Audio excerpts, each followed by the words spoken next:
Welcome to this live stream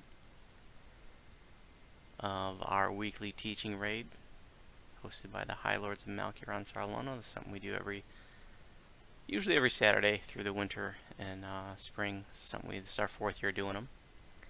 And this week is Master Artificer and Lord of Blades. Just now I've got a couple guildies to help out, and I've got 8 folks that are signed up for the event that are new to or learning the raids, still learning the raids. So going to take a few minutes to get them together, and then we'll get started.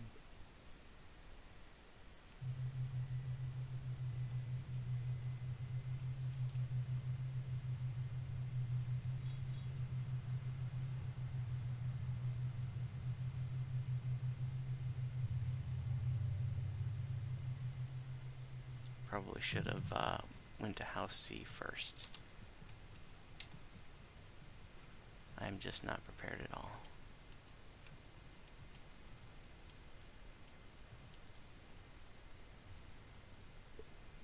And I'm late too. This is supposed to start at 9. It's 9:04.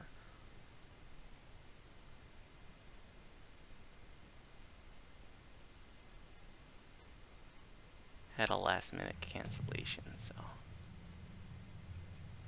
I was dealing with that.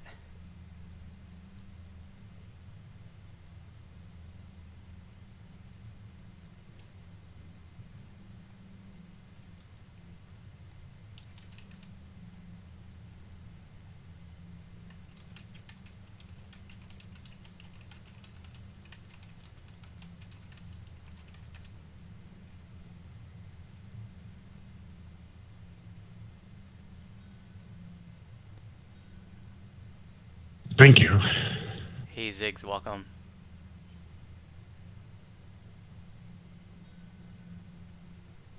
Hey Spice Locks, welcome. Thanks, Ginger. Welcome Renar.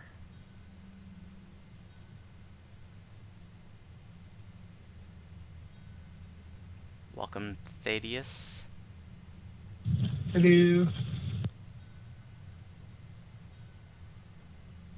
Welcome Yasura.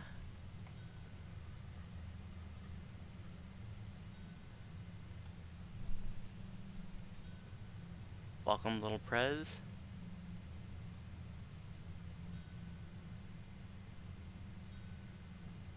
Welcome Grimelda.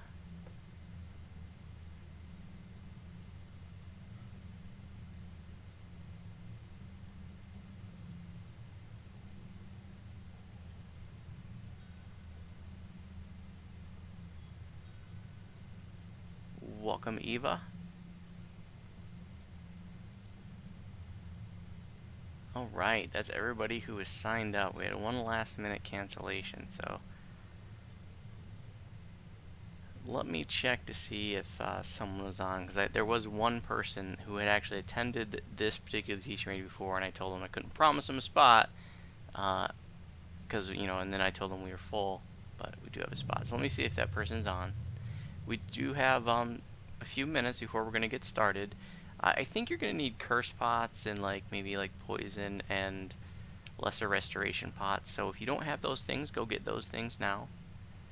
Remove curse, neutralize poison, lesser restoration, maybe even remove disease. You should have them anyways on all your tunes. So if you don't have those, pick some up just in case. And if you already have that stuff, and like I said, we got a couple minutes. So if you want to grab a quick drink or something, then you got a couple minutes. Welcome to the live streamers. So we got 7 people watching now. Welcome Wolfie and Raul.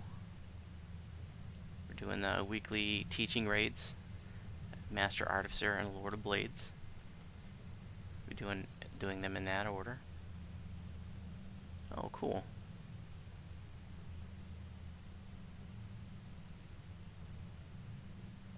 Still got a few minutes before we're going to get started, and we're going to clear the way together and stuff.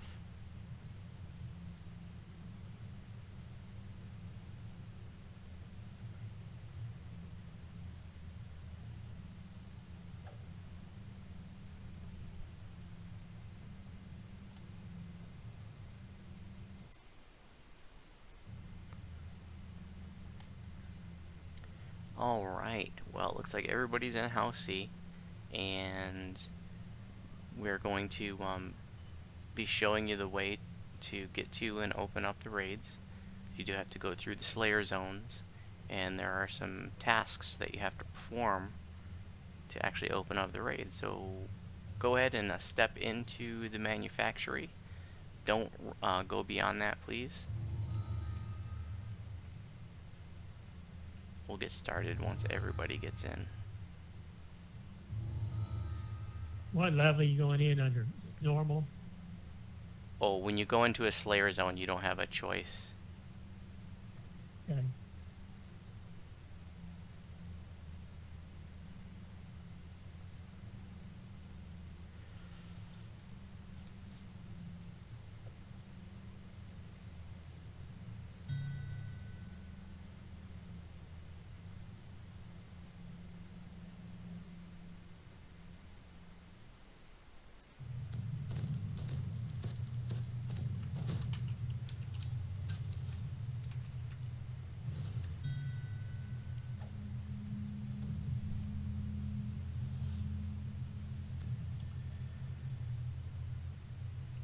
I think,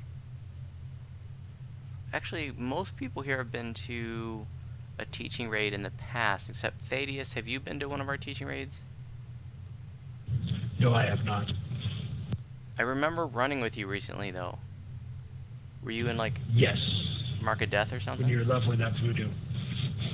Oh, okay, that's where I was grouped with you on Voodoo. Okay, cool. I knew I knew the name. Awesome. Well,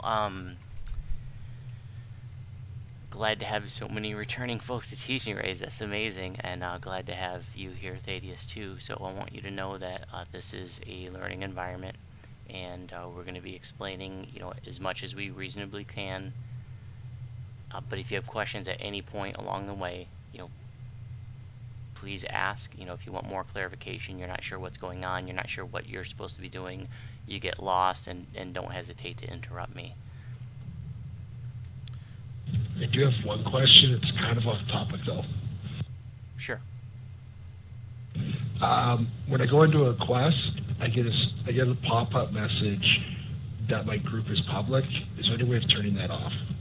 Yeah, actually, let me step out and pull up the UI so that I can see and better explain. So that, okay, when you click on the UI portal to go into a quest, there's going to be little gears in the lower right hand corner, and you can click those gears and a little menu will come up, and you're going to want to click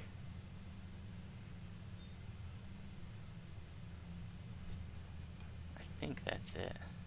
Oh no, it's under, excuse me, it's under grouping options. There's, okay, so at the bottom of it, it says grouping options in the lower right hand corner. You want to select private group as opposed to public group. Perfect, thank you. I knew it was somewhere. I went through the UI and the main menu. I couldn't find it. It was just annoying me.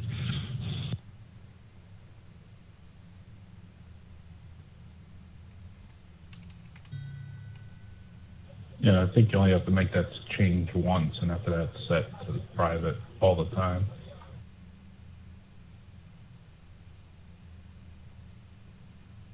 It seems like I've made it public and that I can't undo it. I wonder if that's because people aren't already. Yeah, once you're in, you can't change it. It stays from until you change it the other way.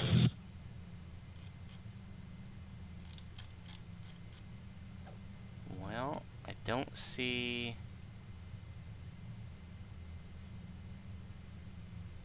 Well, correct. Bolo, I'm going to give you the star. I don't want anybody joining like when we're in the middle of the raid. It's not in the, Okay. it's not on the grouping list, but it could be like, how you can pull up the quest adventure compendium and it says join this group, number of groups. I don't want somebody joining that way.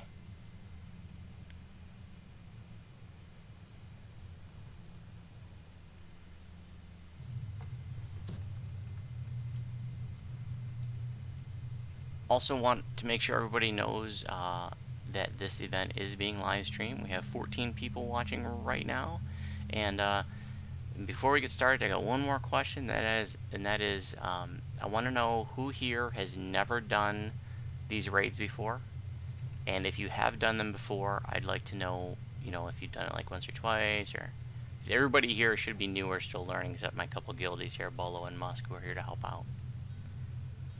And I'd also like to know in the live streamers. Ginger, I've never done them. I want to know, like, for those of you watching the live stream, if any of you have never done Master Artificer and Lord of Blades in House C, the raids. I did it when they came out Or if you've years done maybe ago a when time I was and you're still playing learning. before I left, and I haven't done them since. I maybe ran them 3 times tops.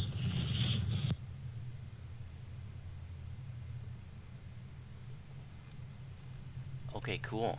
So we got some first timers, got some that done it a couple of times. Oh, we got people in the live stream that are learning along too every week.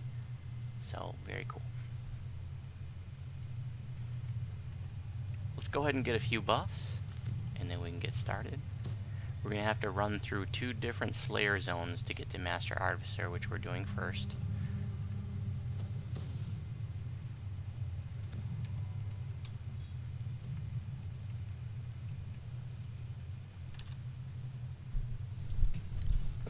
So for the live streamers watching, if you have questions, I'll try to answer them. I am going to be mainly focused on the folks that are actually in the raid, but I'm going to try to, keep watching the chat and answer questions as I can. Before we go down here, I want us to go to the other side because I want to show you the elevator over here, which we're going to be using later, and I'm going to be referring to this later. So this elevator over here is not working yet, but you can turn it on when you go like way around the zone, and you can toggle it on from the top side. So if you're ever coming into a Master Artificer or Lord of Blades late, and they tell you like the elevator's up or the elevator's working, you just come over here, and it's a lot quicker to use that elevator. So, but we're gonna have to go around.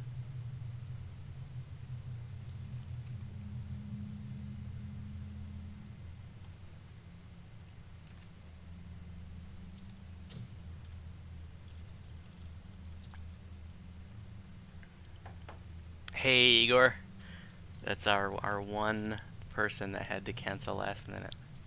That's why we have. There's your spot right there. You're looking at it.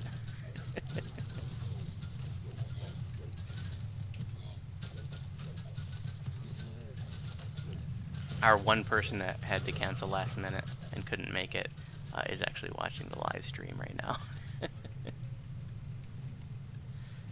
Nice.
Is the raid soloable?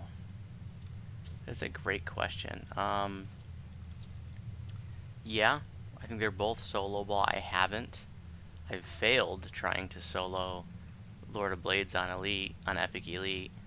I tried that once. Didn't go very well. And I can tank him on Epic Elite, no problem. It's just that trying to do the whole thing myself was too much. I've never tried a solo Master Artificer.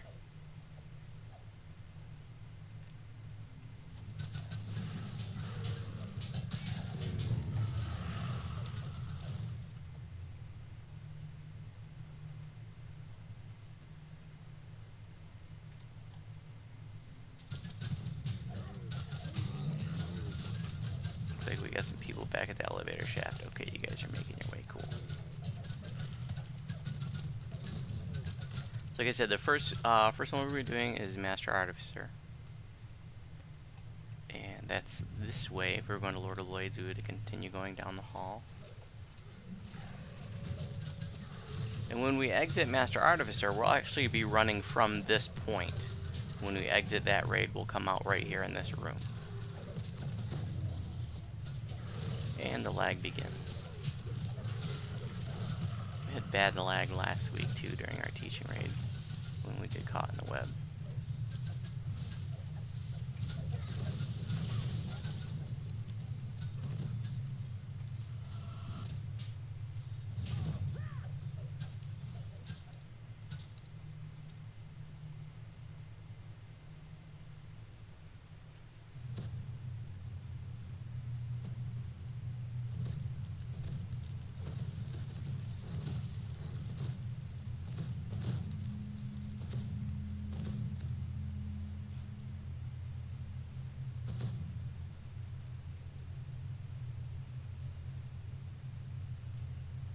Alright, we're all here. There's a scroll here, an explorer, right here on this first little table.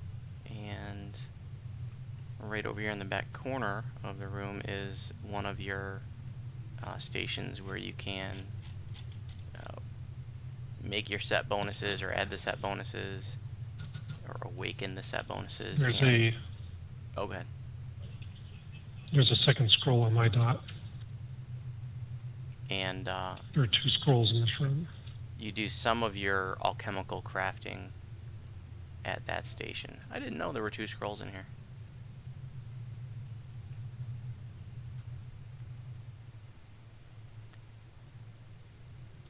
Actually not very good at this Slayer zone. I always just come through here to go to the raid. I don't think I've ever gotten all the explorers here.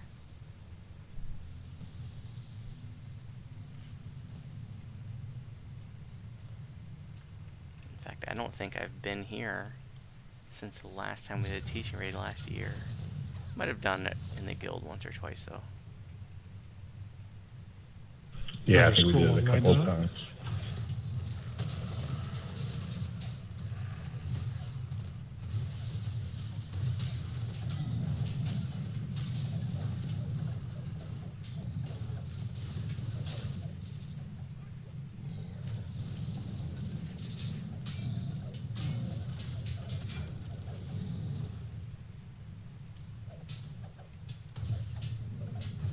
There are a couple points throughout, actually a few points throughout the event that I want to make sure that we don't run ahead because there are going to be some like lockout points and I want everybody to be able to see as much as possible. And I definitely don't want to be able to get like locked out of the raids. The last time we did this as a teaching raid, there was one new person that ran way ahead into the end fight, and I swear if they had gone another half a step, they would have locked everybody out.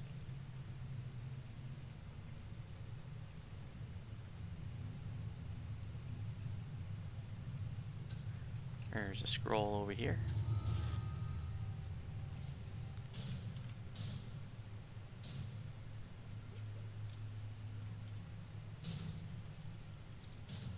Hey Martin, I'm glad that you're enjoying the build. That's awesome to hear. So here's our first objective to open the way. It's just be killing a few waves of Warforged and then killing the boss here. And then once we kill all this stuff, we'll be able to toggle the lever there.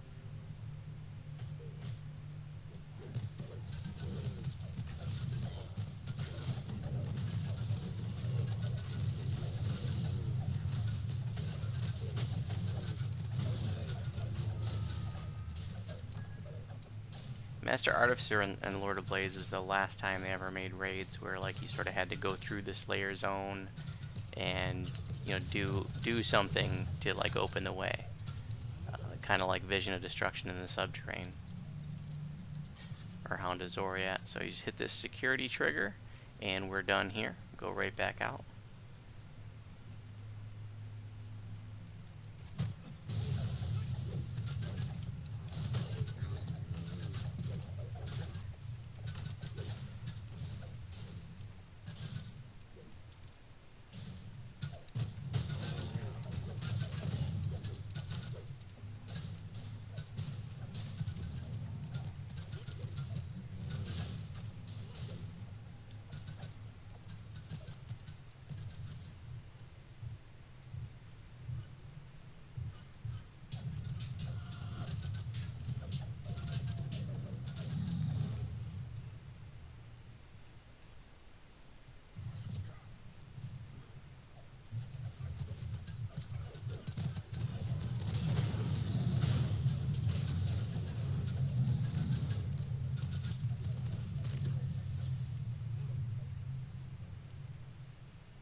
Scroll back here, I think.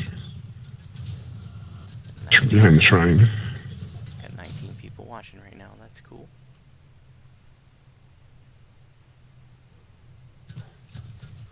There's some Barney rubble here too. Collectible.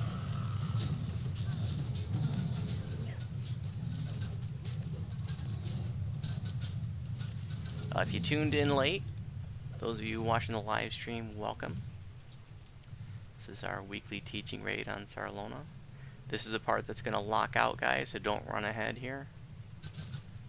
Just come right inside the door. Okay, we're all inside this room. We can move ahead now. I guess it doesn't lock till somebody talks to him.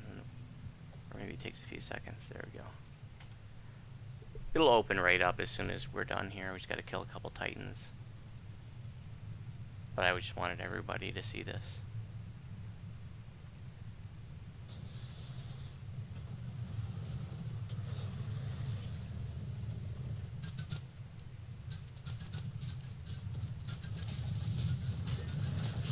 Martin, I'm actually working on a life where I am doing all Reapers on Voodoo right now. I'm up to level 22. I know I just posted like a level 4 video. Is the first Reaper video, but I've got a whole bunch coming, and I'm pretty pleased. The added defenses built into Voodoo Warlock are serving me well in Reaper mode.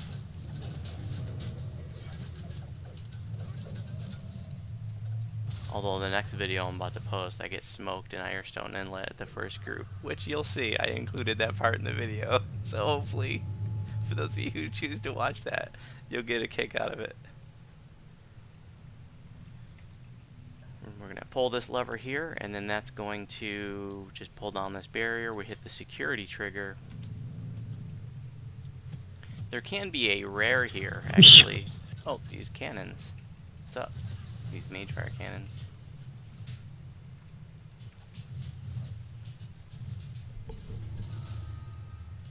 Hey, Utax. Welcome.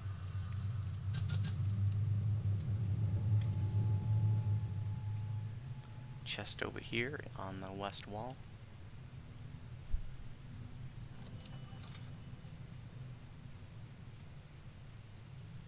So that was the second objective, to clear the way.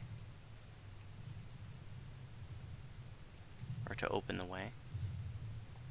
Now we'll be able to continue to the west.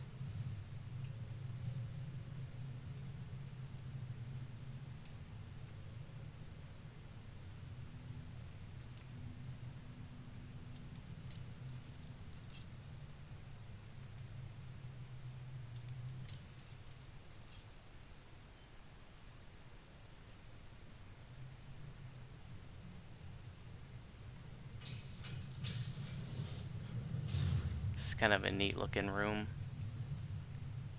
a little bit different. A couple tasks that need to be done here. It's two different tasks, but they're both the same. It's just one on each side of the room.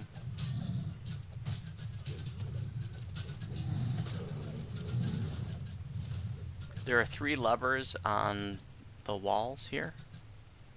So on the north wall, and they just need to be pulled at the same time. So let's get a person on each lever. Anybody can take the lever. And once we pull that, it'll allow us to pull this 4th lever here where I am. In fact, I'm going to turn my aura on so you can see where I am. So this lever where I'm jumping right here will be toggleable for a few seconds when all these 3 levers are pulled. So 3, 2, 1, pull.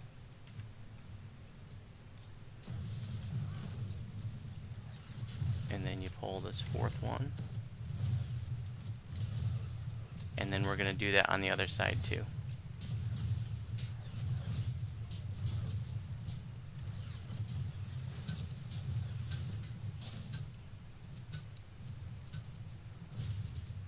Go ahead and grab a switch on the wall, guys. Go ahead and grab a lever on the wall. Anyone can do it. Alright, 3, 2, 1, pull.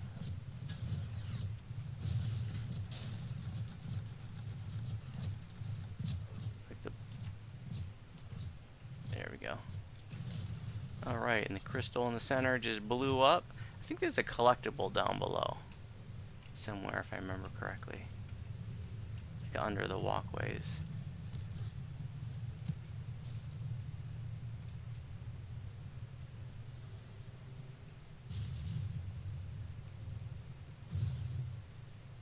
Collectible, or maybe like an explorer. Maybe not, I'm not seeing anything.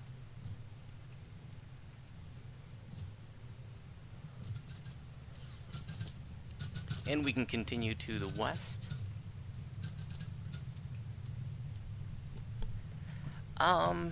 This is an older set of raids, Utax, so perhaps the most relevant thing might be the Tovin's Hammer rune arm.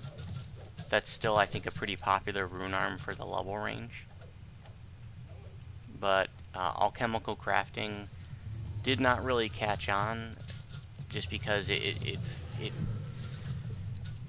you know, I'm going to explain this to everybody here too. Somebody was asking if the loot here was still relevant, so I thought I would say that the Tovin's Hammer rune arm is still a pretty popular rune arm for artificers for the level range.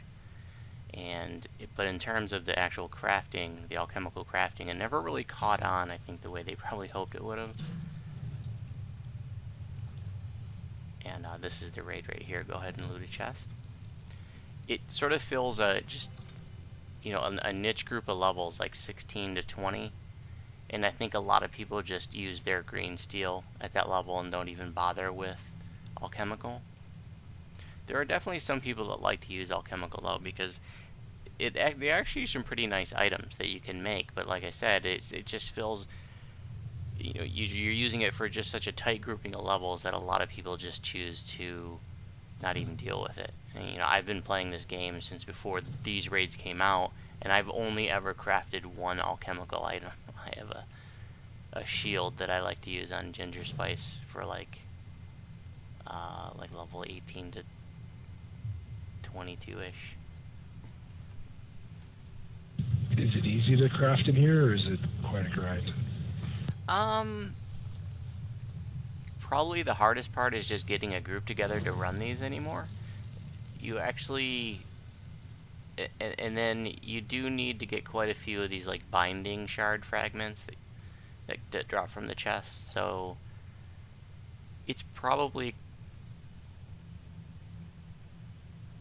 maybe something on the order of, you know, crafting a heroic green steel before there were raid. Well, yeah, just in terms of how many ingredients you gotta collect. But you only need like one. There are these like spirits that you get for each tier, and there's 3 tiers, and you only need like the one spirit, like whatever spirit you're looking for. But trying to get the exact spirit you're looking for every one of those tiers can be challenging. So it's not like green steel in the sense where you gotta have like a whole bunch of devil scales and bones and stones and all that. it's like one thing for each tier, and then a whole bunch of binding shards. Well, I haven't decided what level, what difficulty we're gonna do. So let me see what level the party is.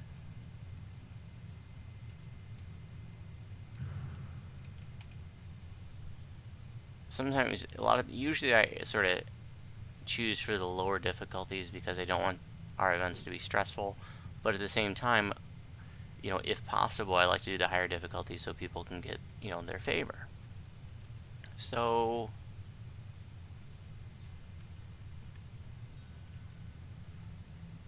we have a 21 and a 24.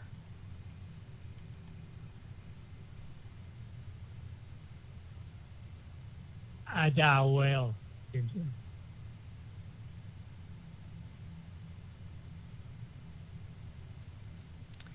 How do you guys feel? I'm willing to do Epic Elite. You know, this is only a, it's a level 24 on Epic Elite. And that way you can get your max favor, or if you want it to be a little more casual, then we can just do Epic Heart. I'm good with Epic Elite, I think. I don't have to take it, do I?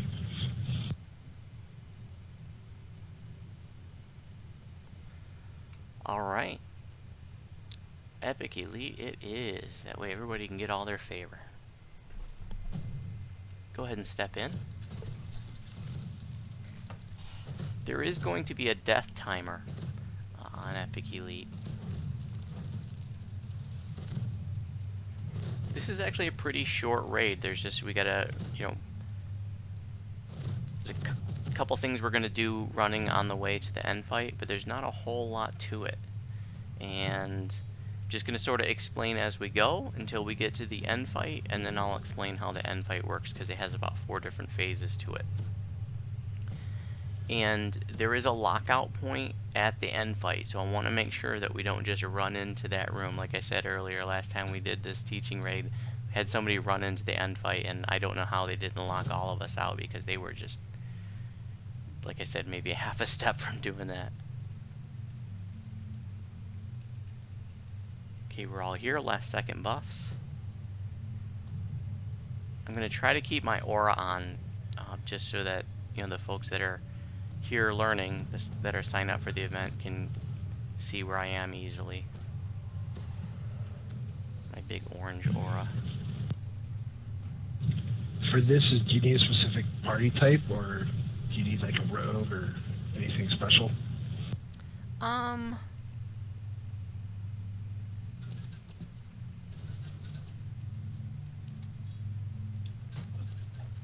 That's a good question. You know, having a couple tanks can be helpful. There are going to be two big titans that we're going to have to deal with in the end fight. And so having somebody that can hold their aggro can be nice so they're not bouncing all around.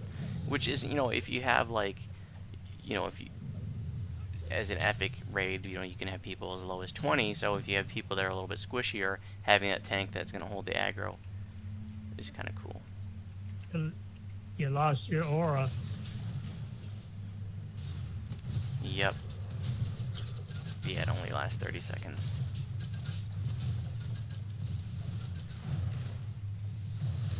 Actually,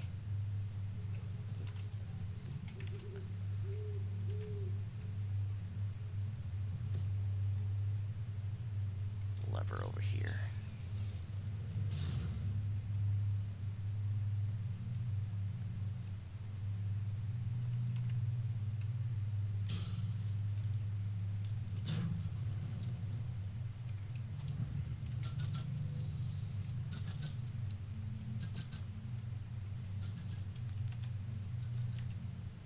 And then there's a lockout point. I think this door right here will lock out once you progress, but I don't know exactly at what point that door locks out. We can go this way first. There's an optional here, which pretty much every group will do, because it's really quick. Since it's locked.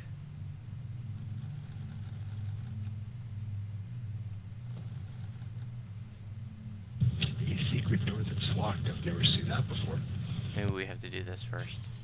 I always do. You know what? I don't know why I went there first, because I always do this part first.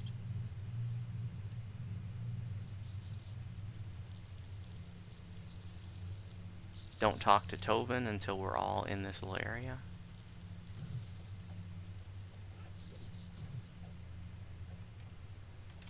And we'll just talk to Tobin, and then there's going to be a little bit of a fight right here.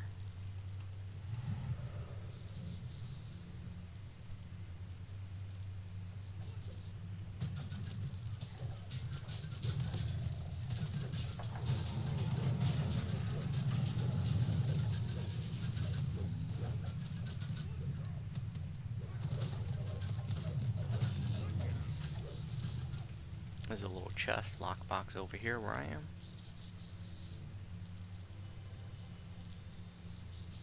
I guess that key, the key that we get out of here, must open up the secret passage. I just learned something.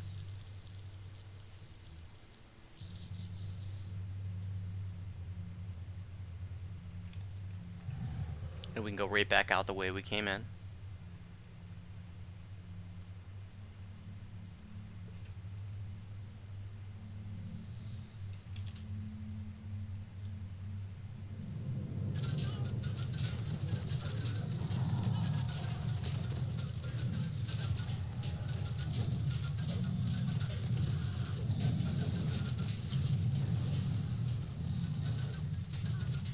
Are you guys lagging, or is it just me? Yeah, lagging. Okay.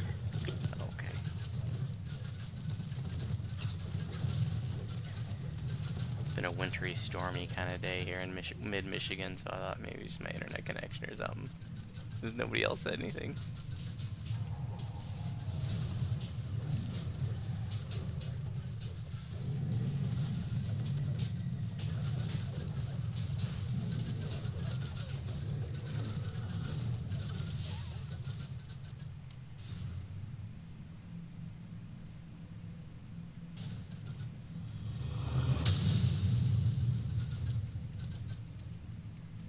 Oh, we lost somebody, it looks like. You okay back there, Eva?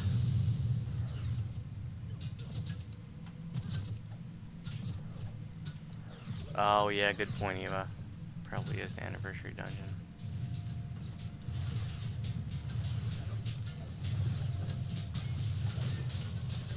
So now we're gonna go into a room, and there's gonna be a bunch of cannons and stuff. All we're doing is breaking these. You're gonna see like these pipes, right in front of us, and we're trying to find a certain pipe that completes the optional. It's in a random place. So just break all the pipes. Don't worry about anything else. And once we get the DM message, then we can just leave the way we came in.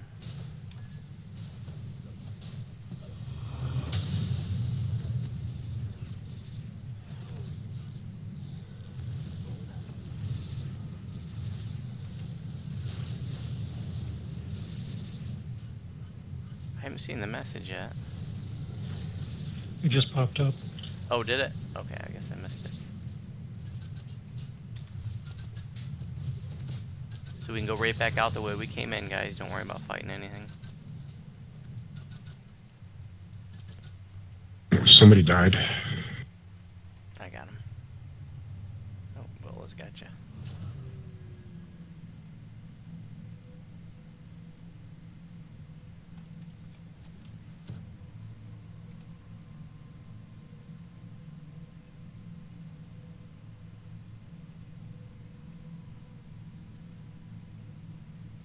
I should have pointed out that that zone was right under where we were when we talked to Tobin and we fought those mobs, where the lockbox was.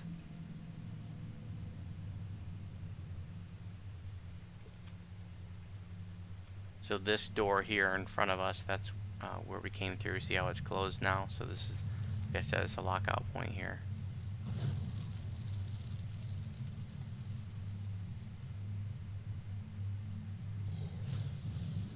If you can look down through the grating that we're walking on now, and you can see that area with the pipes.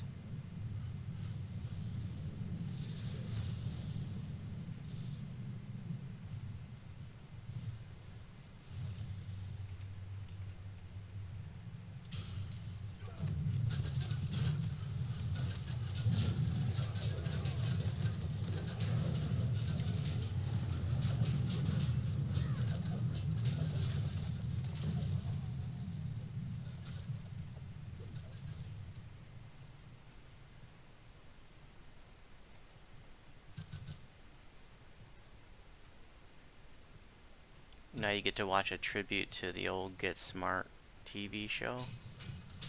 Kind of like they did in Made to Order. I guess Made to Order is a better tribute. But this is the end fight here, so here's where we don't want to run way ahead. Just step just inside the door and go to the right, immediately to the right. Don't go into the center of the room. And before I start explaining the end fight, I want to know if anybody has any questions about anything we've done to this point.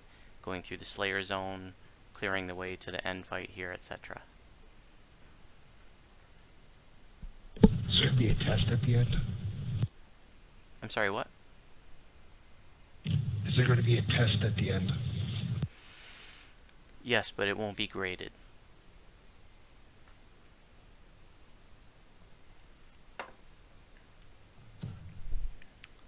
Requires at least 2 players then. Oh, I think those...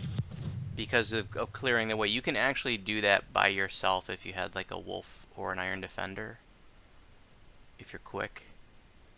I'm not sure if you can do it without that.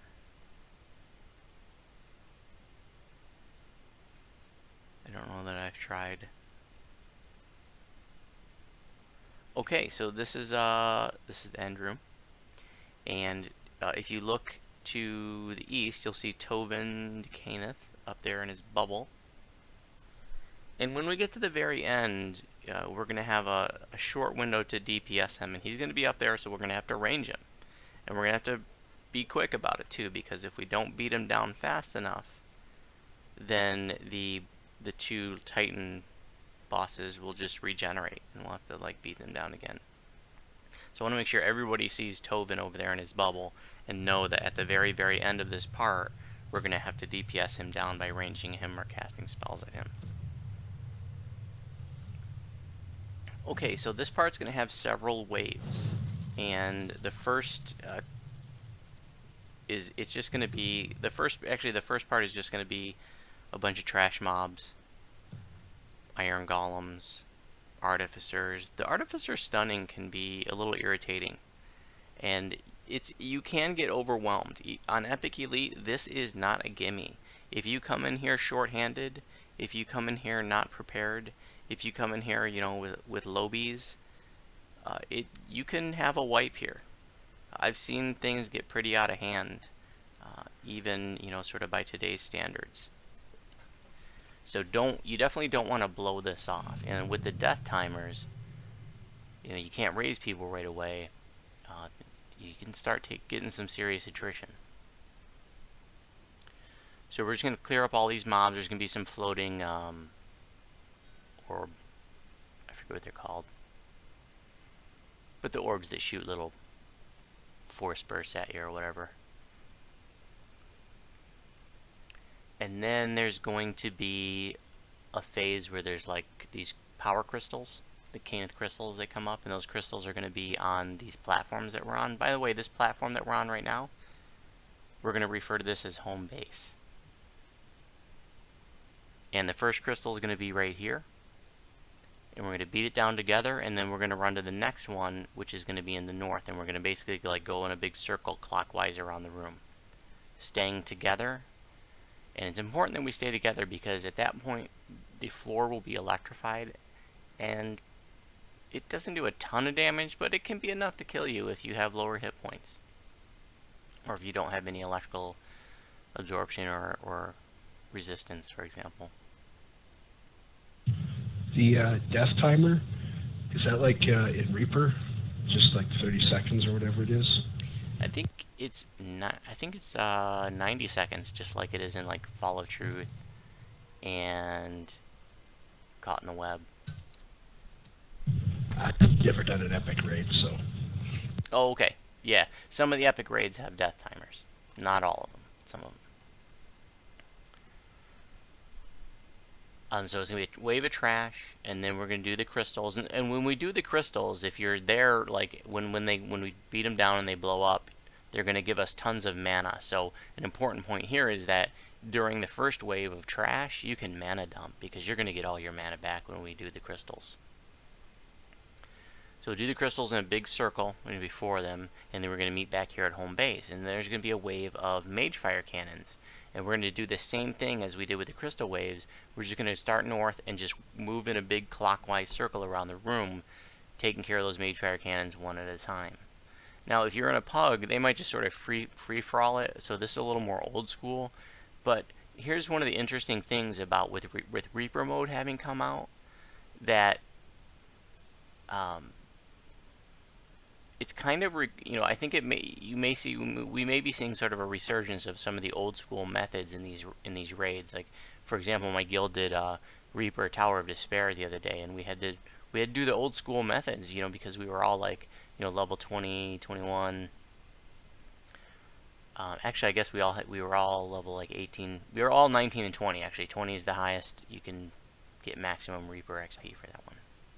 So yeah, we had to use the old school method. So like I said, we're going to be showing you sort of the old school method, whereas like it might be sort of a free for all if you do it in a pug. But so we're going to do the mage fire cannons one at a time, working in a big clockwise circle. And then once the mage fire cannons are destroyed, then the 2 titans will come out. If you look on the east wall, you'll see that there's like 2 big doors, one on each side of Tobin. And the Warforged Titans are named Margie and Ronnie. And I always forget who's who. But one of them's immune to 8th level and lower spells. And it's the one closest to us, so the one in the south. So that's the one you want to put like melees on, for example, or range tunes. And then the other one is the one that's good to have like casters on, because that one can be affected by spells. And they're also going to do like an electrical vulnerability on you that can get pretty serious. So you can start taking some really serious electrical damage. You gotta be careful of that. And by the way, there is one thing that we won't be teaching, and partly because I don't know how to do it, partly because it's more or less irrelevant. I've actually never seen anybody do it. But if you look above Tovin, there's like a bunch of light crystals. None of them are lit right now.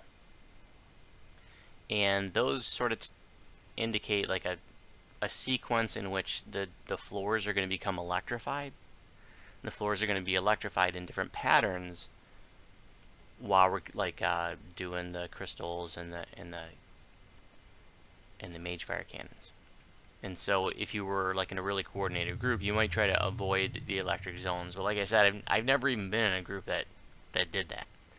But if you were interested in that, you could go on the wiki and read more about how to read those lights up there to tell you where, what sections of the floor are electrified.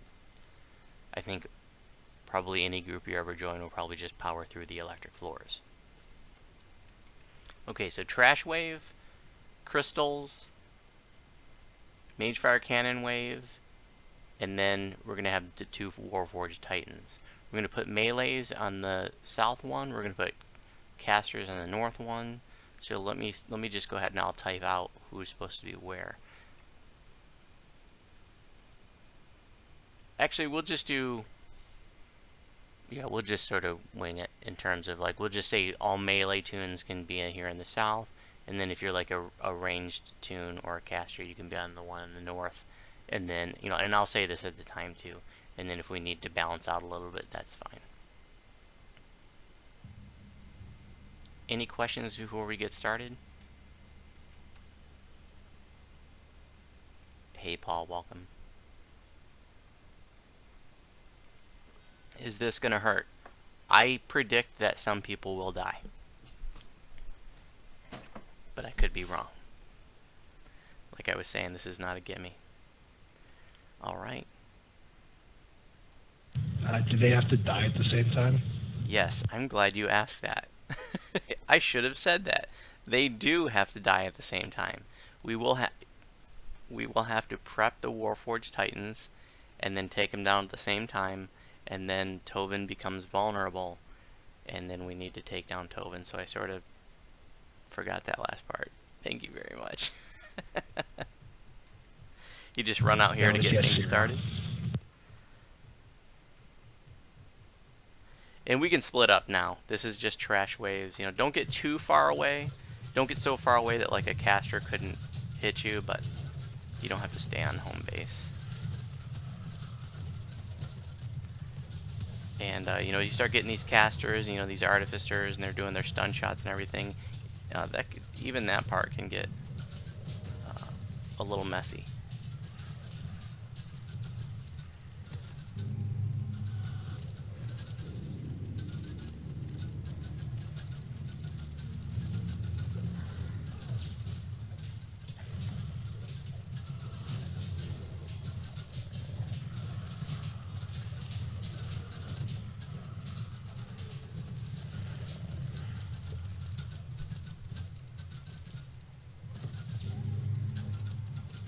Bolo, I'm going to hold the one in the north, the Titan in the north, if you can hold the one in the south, please.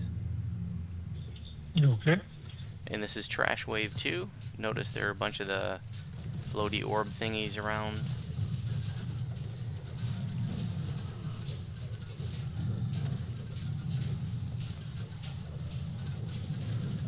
It's easy to miss the orbs too. It's easy to like get down to where it's just orbs and you're wondering why things aren't progressing. And it's probably because there's an orb floating pretty high up that nobody notices.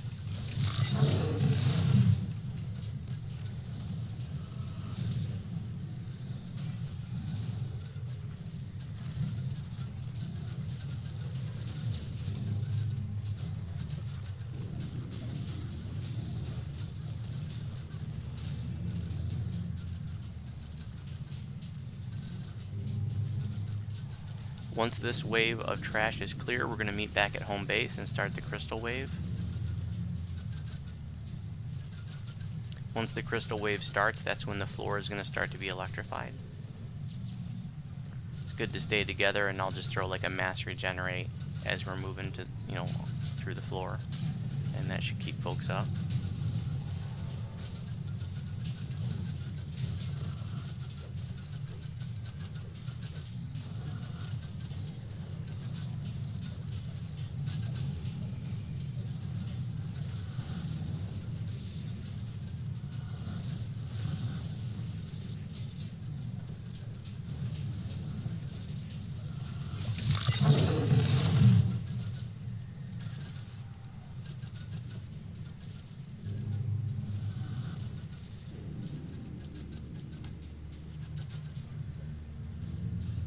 Okay, everybody to home base and beat on this crystal, and once we beat this one down, we're going to go to the north and make a big clockwise circle around the room.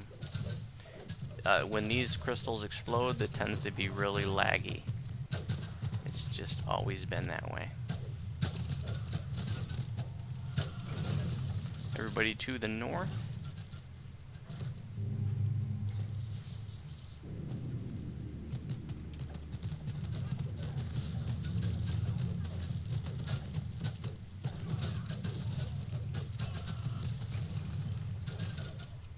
To the east.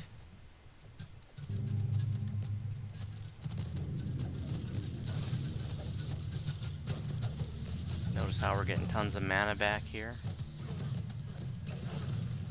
Notice how the floor is electrified.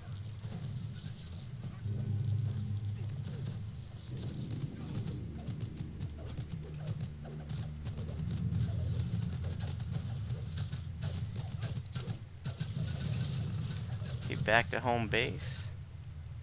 Titans are going to come out of their doors now. We've got some range tunes can work on those Sentinel Guardians that are floating. Oh, I'm sorry, I forgot about the cannon wave. Okay, we're going to go north and make the same clockwise circle around the room.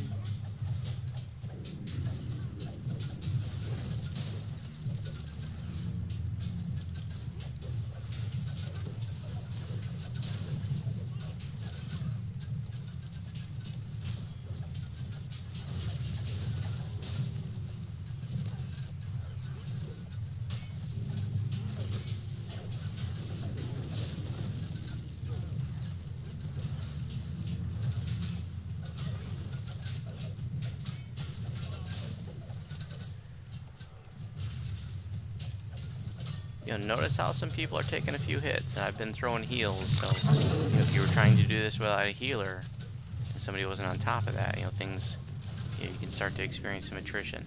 Now the Warforged Titans are going to come out. And there they are. So let's get melees on the south one, and casters and range can go on the north one, and we'll just have like range tunes switch back and forth. They don't have to be kept like separate. It's not like they have to be far away from each other or anything. They can be anywhere in the zone.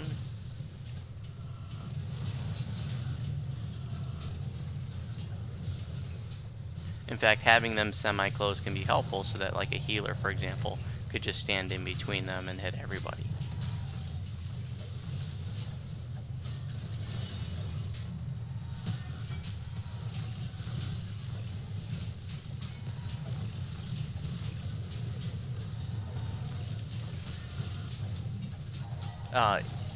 If you are ranged, or if you're more like keep your distance kind of tune, don't be afraid to get into the Titan's face and see what it feels like when they hit you. Now is the time to experience these things. It knocked me down for 90 seconds. And let's see, the green one. The green one's at 50, I'm so dead. range tunes can go ahead and switch to the purple one.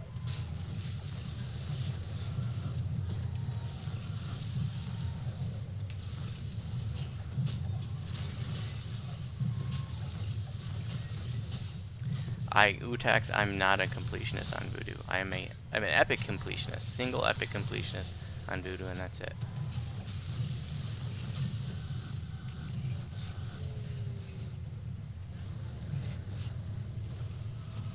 Hey, Ginger, I'm dead. I see that. We're gonna get you raised as soon as your death timer expires. Let us know when it's expired. When your death waffle goes away. And remember, guys, we have to prep them and kill them at the same time, so do not kill your Titan prematurely. Don't kill until the order is given. Purple's down to 20%.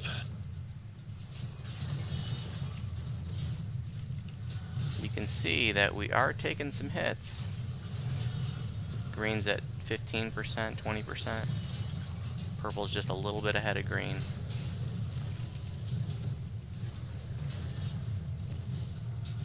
Green's at 10%. Looks like they're about the same right now. Remember, when they go down, guys, we have to immediately start working on Tovin. We have to range down Tovin immediately. Work on purple, guys. Purple's behind. Do not kill green. Okay, kill, kill, Purple's kill. at a sliver. Go ahead and take him down. Okay, range down Tovin. You can cast spells, whatever it is that you do. I should be able to take one now.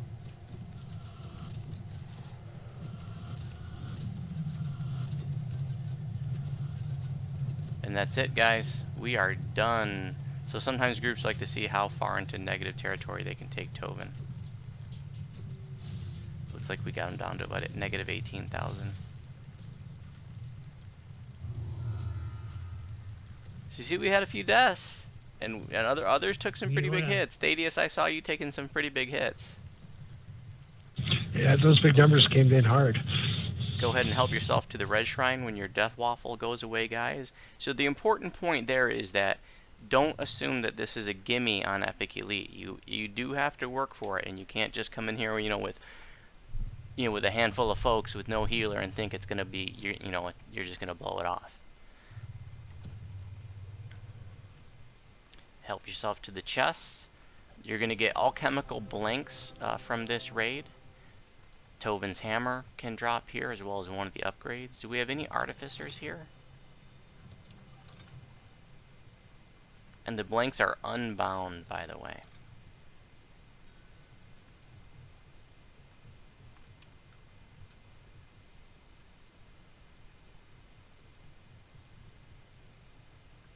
Notice you're getting the binding dragon shards. You're going to need that for crafting your alchemical if you ever choose to do that. And if you look in the left chest, you'll see there's this thing called a cerebral distillation unit. That's the first upgrade for the Tovin's hammer, which is the rune arm. Okay, it's been looted, so it's not there anymore. That is a relatively common drop, and a lot of times, like, if an artificer comes in here, they're like the only one. So if there are pieces of Tovin's hammer drop, you know, they typically get them. Make sure you get all They're 4 bound chests. then, are they? The Tovin's hammer and the cerebral distillation unit upgrade piece are bound, but the blanks, like the alchemical blanks, are totally unbound. Sorry, are they bound to character or bound to account? They are bound to character. The Tovin's stuff is bound to character. Thank you. Yeah, and then the alchemical stuff, like I linked there, that stuff is totally unbound. Any questions about this raid before we move on?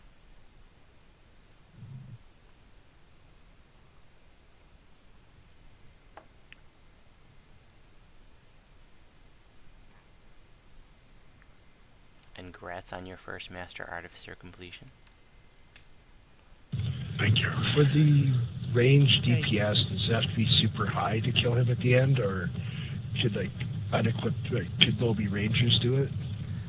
You know, I think probably by today's standards, it's not that big of a deal. But you definitely want to get on them. I mean, if you're in a short-handed group and you have a low range DPS, it could be a problem. So that's another part that you definitely don't want to overlook and blow off. But if you got casters in here with like Ruin and Greater Ruin and dots and stuff, I mean, you're gonna be okay. We're finishing out or just going to the next one? Yeah, you're gonna single recall. Don't double recall, just single recall into the Slayer Zone, and we're gonna run from the entrance to that second Slayer Zone to Lord of Blades. So just hit finish and that's it. Yep, hit finish. And recall.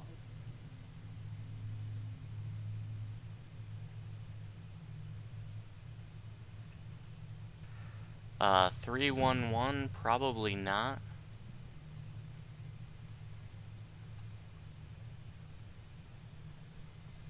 I've already got all my Sork lives done. How I'm come Ginger I'm and such a Voodoo. different color? What did you ask? Said, how come I'm such a different color than I was? Oh, it looks like somebody just cast camouflage on you.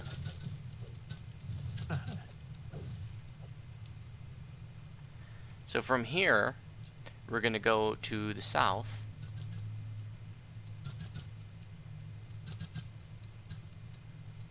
And I think there can be some rares in these rooms, so we might as well open them up. And there's, I think, an explorer in here too. Yeah, there's a scroll here on this. Scroll. I'll put my aura back on. The scroll is on my aura.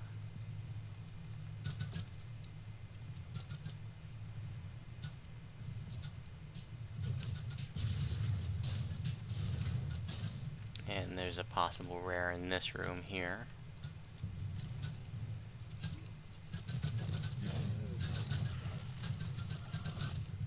And this guy can drop a named item, though I forget what it is. Scroll on the wall.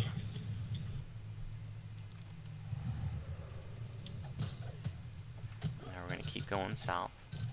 Now, remember when we first entered Slayer Zone?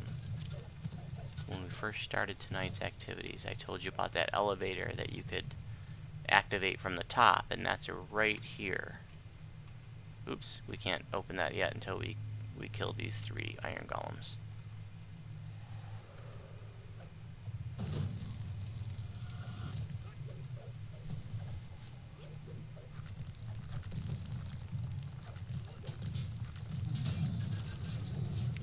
Utax, I don't see why not. You know, I chose to do Drow just for flavor. I don't see why it wouldn't work with really any race. Alright, come back here, guys. Just want to show you where you can activate that elevator, which is just right here. And so once this is activated, now from, you know, where you first come into the Slayer zone, you could just tell people, like, the elevator's up, and you could take that as a shortcut instead of going all the way around.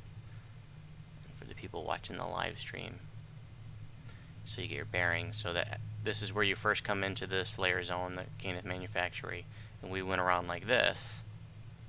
But once the elevator's active right here, you can just go right there. And then this is the entrance to the third Slayer zone, which is where Lord of Blades is. There is a scroll right next to the entrance of this next Slayer zone, right on my aura. And then now we're going to go into the research facility. This is the third Slayer zone, and this is where we will access the Lord of Blades.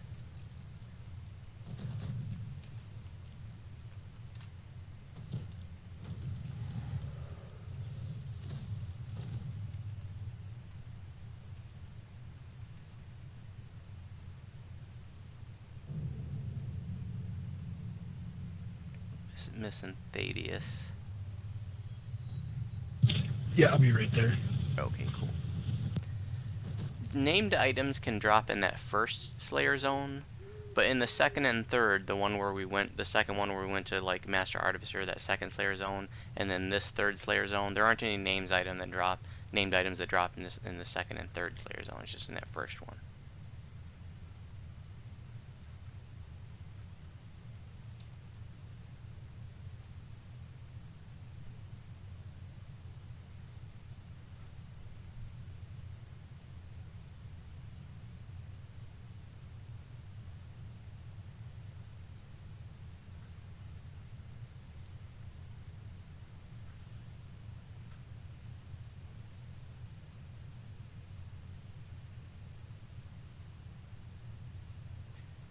Thaddeus, did you double recall or something?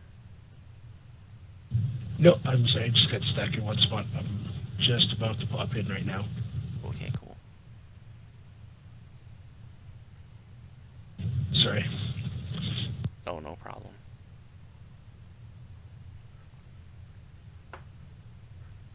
All right.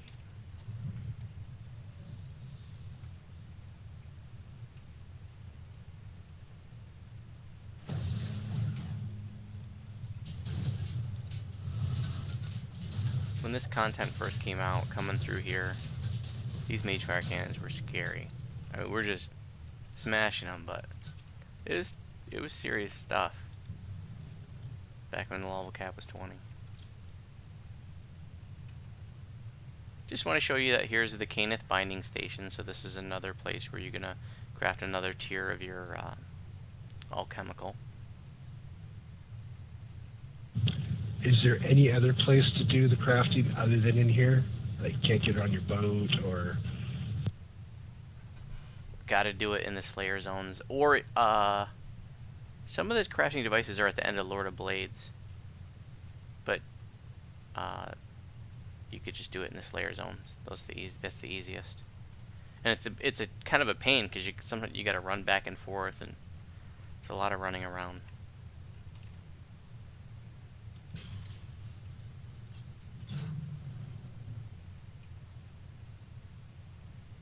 I think there might be a lever over here that we got to get in the north.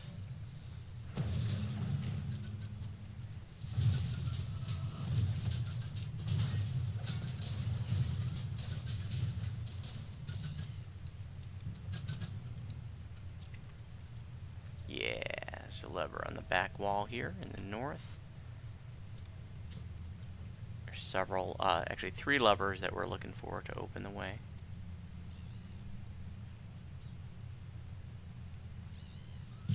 Scroll there too.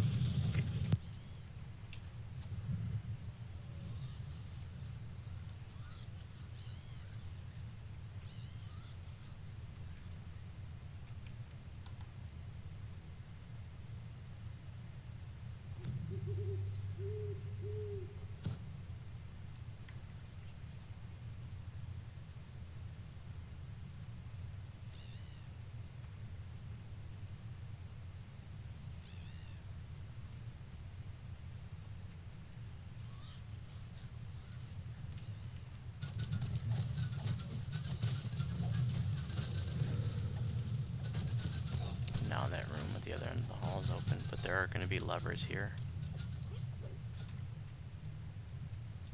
So one in this north room here. And if you look down the west hall, you'll see there's a door, and there are 2 crystals lit up around it now, and there are 3 total crystals. 2 of them are lit. That's because we've pulled 2 of the levers so far. Also notice that the floor is electrified. So down the west hall where I'm standing right now, 2 crystals are lit, and the 3rd switch to light that 3rd crystal and open the door is right down here in this shrine room.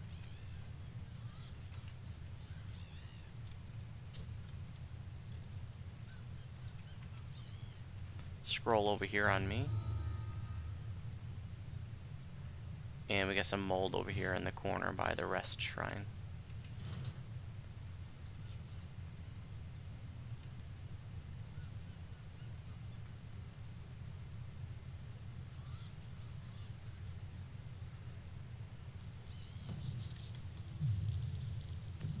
Another scroll over here.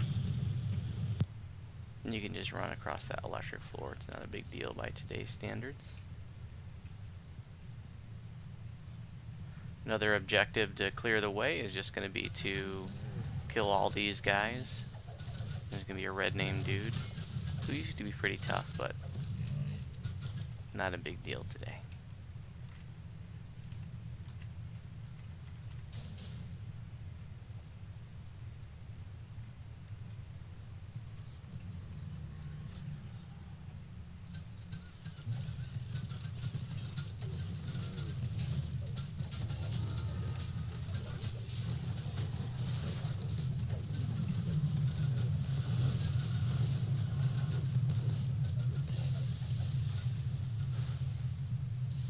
And then there's a lever over here to pull, and then we're going to go down the elevator shaft.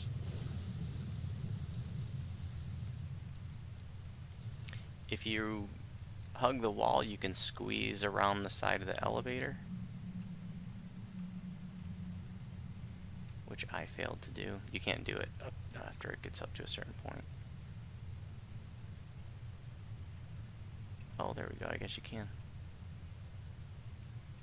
And there is a collectible at the bottom of the elevator shaft.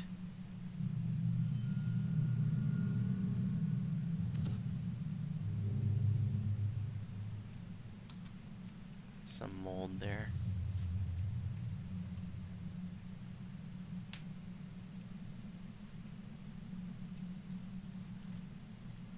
In this next part, you have to kill all the mobs to clear the way. And what can happen if you're sort of disorganized is you can get a mob that, like, you know, runs to a corner somewhere, or I've even seen like a mob get stuck back here in the elevator shaft in that little, fall down to that little cubby, I guess, that little hole. And, you know, the mob can't get out, but, you know, you can't continue until every mob is dead. So I guess the point is that, you know, if the way doesn't, if you're not able to continue, then just look around for any mobs that might still be alive.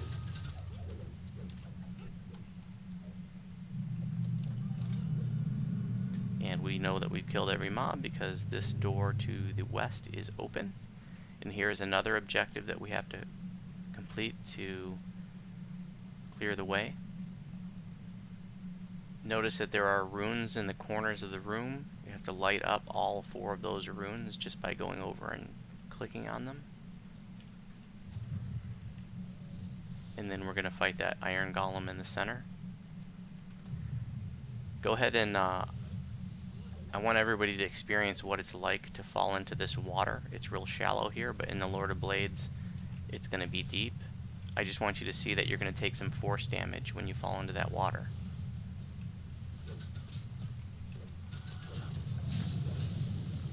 I see.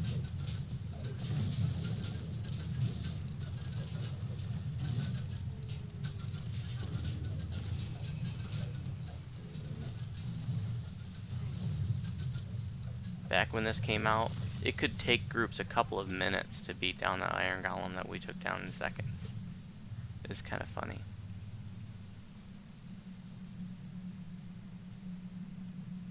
So you say he's a wussy? No, I'm saying we're overpowered for this, right? For this content.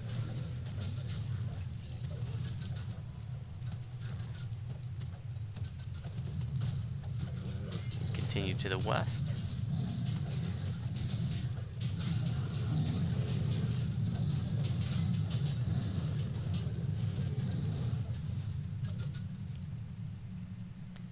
And we're pretty much at the raid entrance now. You can go ahead and shrine up if you want to.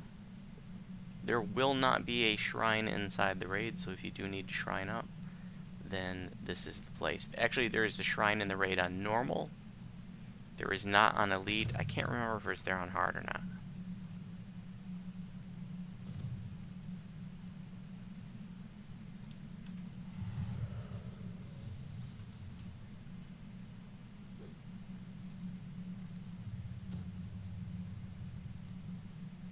There's a couple mobs in here to kill.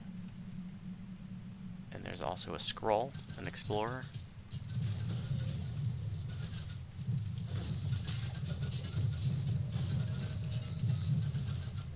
And you're just going to hit these runes to open the way.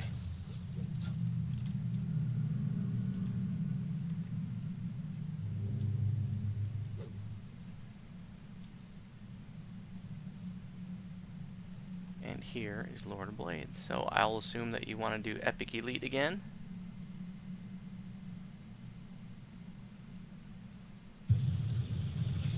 Okay, with me. Is there a lockout point on this one at all? Yes. So that's the first thing, and it's directly ahead of us. You're going to see a doorway up there. That is the lockout point. So you want to make sure everybody gets in the raid, and then everybody waits on the other side of that door before continuing. And after we kill the first group of mobs, you're going to see a part of this game that a lot of people have never seen. We're going to take you on the tour.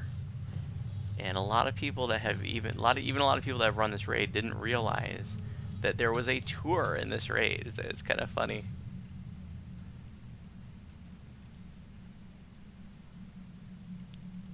Okay, let's go ahead and get our buffs. Everybody's in here.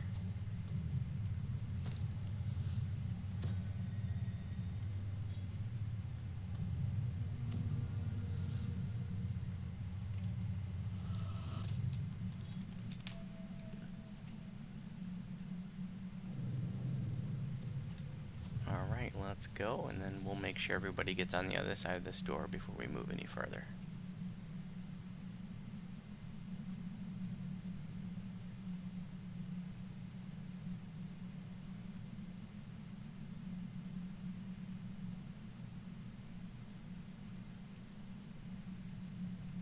Okay, no further lockout points to worry about.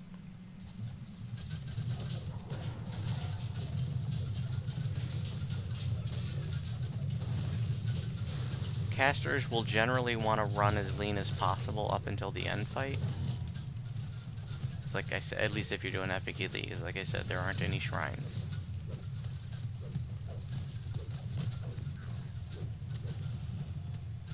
We don't have any Artificers here, right?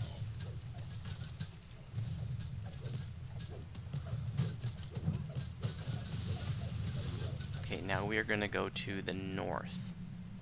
This is the part where, like, a lot of people that have even run this raid a bunch didn't realize this was even here. This is the guided tour. Oh, actually, let's come out here first. There's an adventurer's pack, and you can look over, and you can look down. There's the forge, and it's hard to see the Lord of Blades and stuff, but we'll see them when we do the tour. But that's where the end fight is. And if you fall off the elevator during the guided tour, I believe it puts your soul stone right back up there. But don't fall off the elevator. You don't want everybody watching the live stream to watch you fall off and die. That'd be pretty embarrassing. Alright, enjoy the guided Keep your tour. hands and feet inside. Yep, keep your hands and feet inside at all times.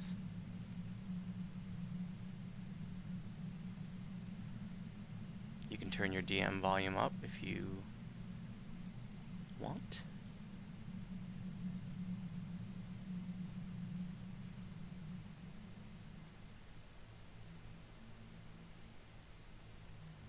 The This device is massive. With the obvious power it represents, it's no wonder that House Cannith has become so powerful.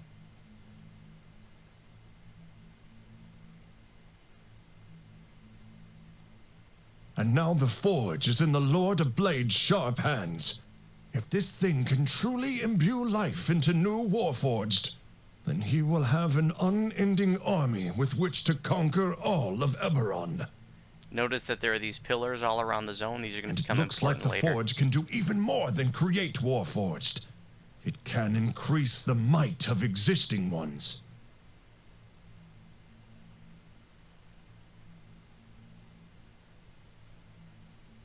Notice that there are couplings. Even now, the Warforged God soaks in its light, becoming even stronger and faster than he was before. Who knows what the Forge's limits are? Notice the couplings in the pillars at the bottoms and at the If tops. the Lord of Blades has seen you, then he isn't concerned enough to acknowledge your presence.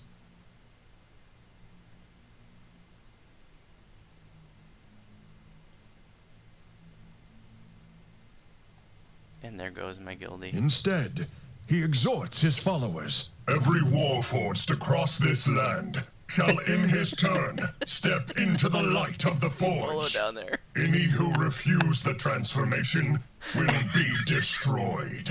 Notice my guildie making a In the fool of end, himself down the there. Warforged race will be no more. We will become Blade Forged. Every one of us given new purpose in the dream. This I decree. And yes, you do end up back on the balcony This where the talk of adventurous the end pack of the is. Warforged race. Can it truly be the Lord of Blade's will? This situation seems to be even more out of control than before. And he's going to be our tank, folks. Doesn't that instill confidence?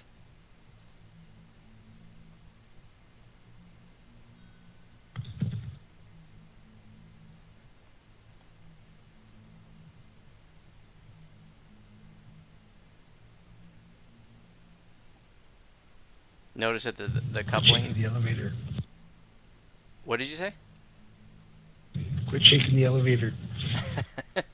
So notice the couplings. Those are going to be the vulnerable points for the pillars. They look like plasma. Whatever, I don't know. We're standing right next to one. Hourglasses.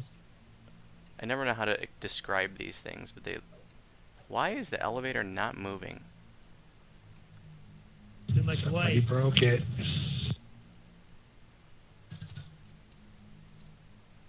Okay, this is a problem.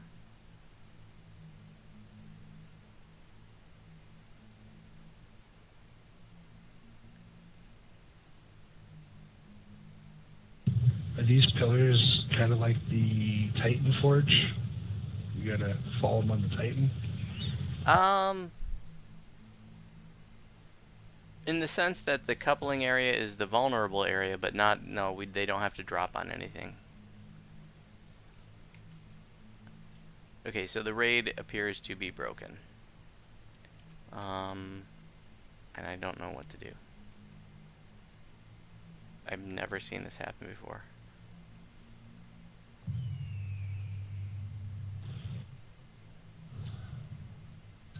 Can we throw a D door and go somewhere? Well, we'll be locked out if we D-door. Okay.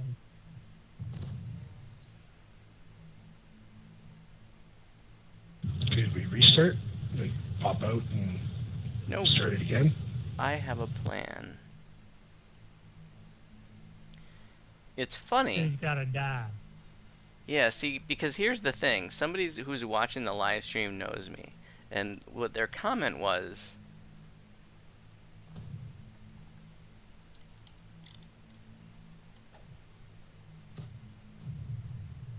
that I have told you not to hurt yourselves for a change. So a lot of times what I do in these teaching raids is I will purposely kill you guys in certain spots just to so that you see what happens. And I tell you, you know, I'm not setting you up for failure. I'm not trying to trick you guys. But, you know, I want you guys to see what happens when things go wrong. But in this case, something has gone wrong unexpectedly. So what we're going to do, and let's hope this works, is we're just going to fall off and die. and hopefully that puts all of our soul stones back at the top. What is supposed to happen is that elevator is just supposed to keep continuing back to where we started, and then we just get off and then be on our merry way. Now, what I hope doesn't happen is the fact that that tour didn't complete, that it doesn't somehow lock us out of the end fight, and we'll find out. We're going to find out the hard way. Yeah, I'm dead. Yeah, we're all going to be dead. Party wipe. Don't recall out, folks. Whatever you do, do not recall out. Yeah, we're back at the elevator at the top. Yep.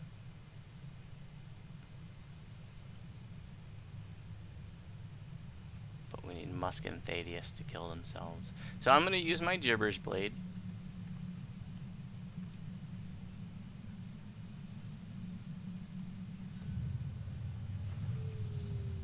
And I'm going to start raising people.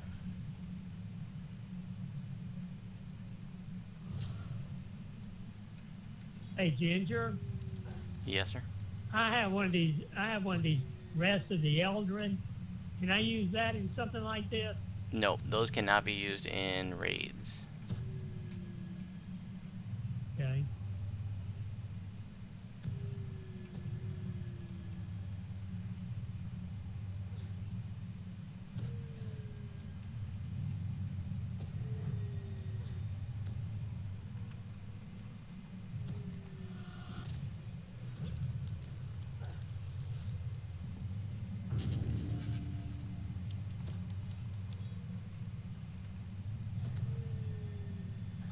You? And now I'm gonna die again because my 1 minute of being a zombie is about to expire.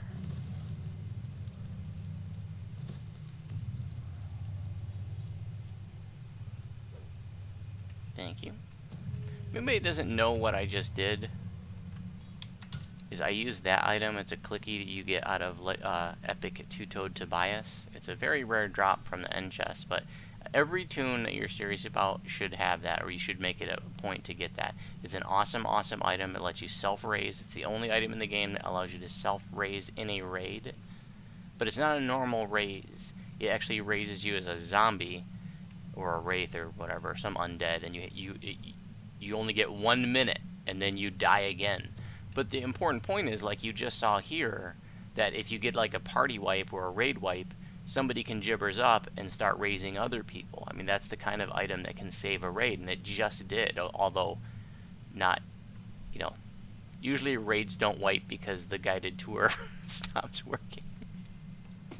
But in this case, we were able to save hopefully save it because of that item. So, like I said, it comes out of Epic Two-Toed Tobias, which is a great one to add to your daily routine because it's a pretty quick quest. You can do it in 10-15 minutes. It's great XP per minute, and it has a chance to drop that item. So, if you're not already running Epic Two-Toed, start running it. I highly recommend it.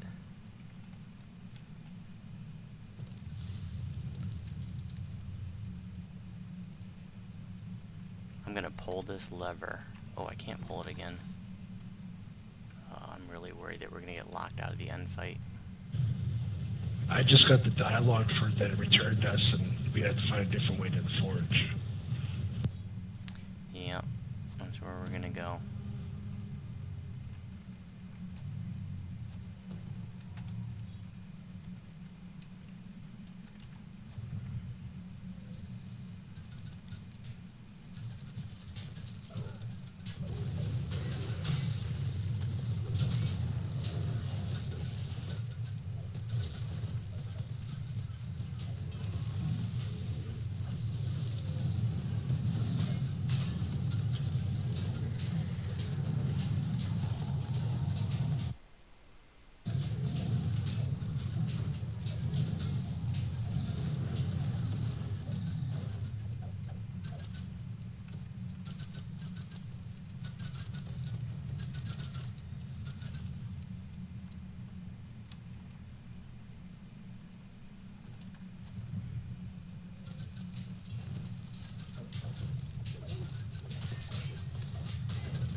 Notice that some people are taking a few little hits, some people are getting stunned, some people are getting knocked down. So point is, again, on Epic Elite, you know, if you had a shorter group, if you had a bunch of lobies, this is not a gimme. Even though it's, you know, sort of older content and it's, you know, you're way over level when you're 30, you still want to make sure that you take it seriously. Here you can do like a intimidate check to open up an extra chest.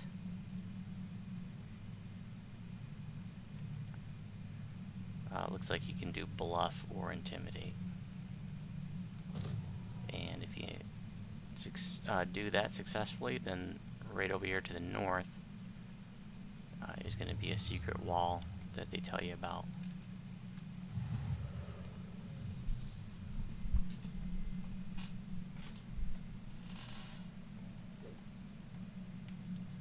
And it's just a trash chest, but hey, you can decon it for essences.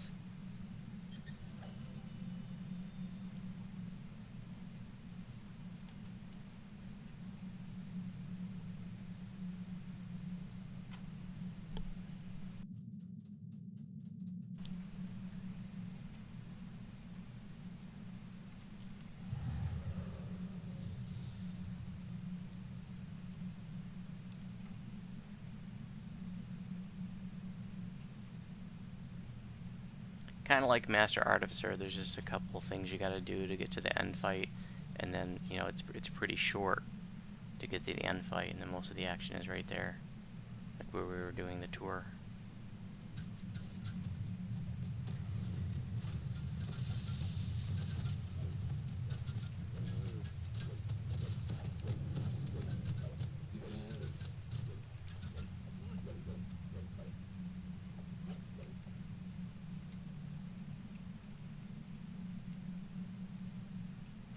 And right here is where there would be shrines if we were doing this on a lower difficulty.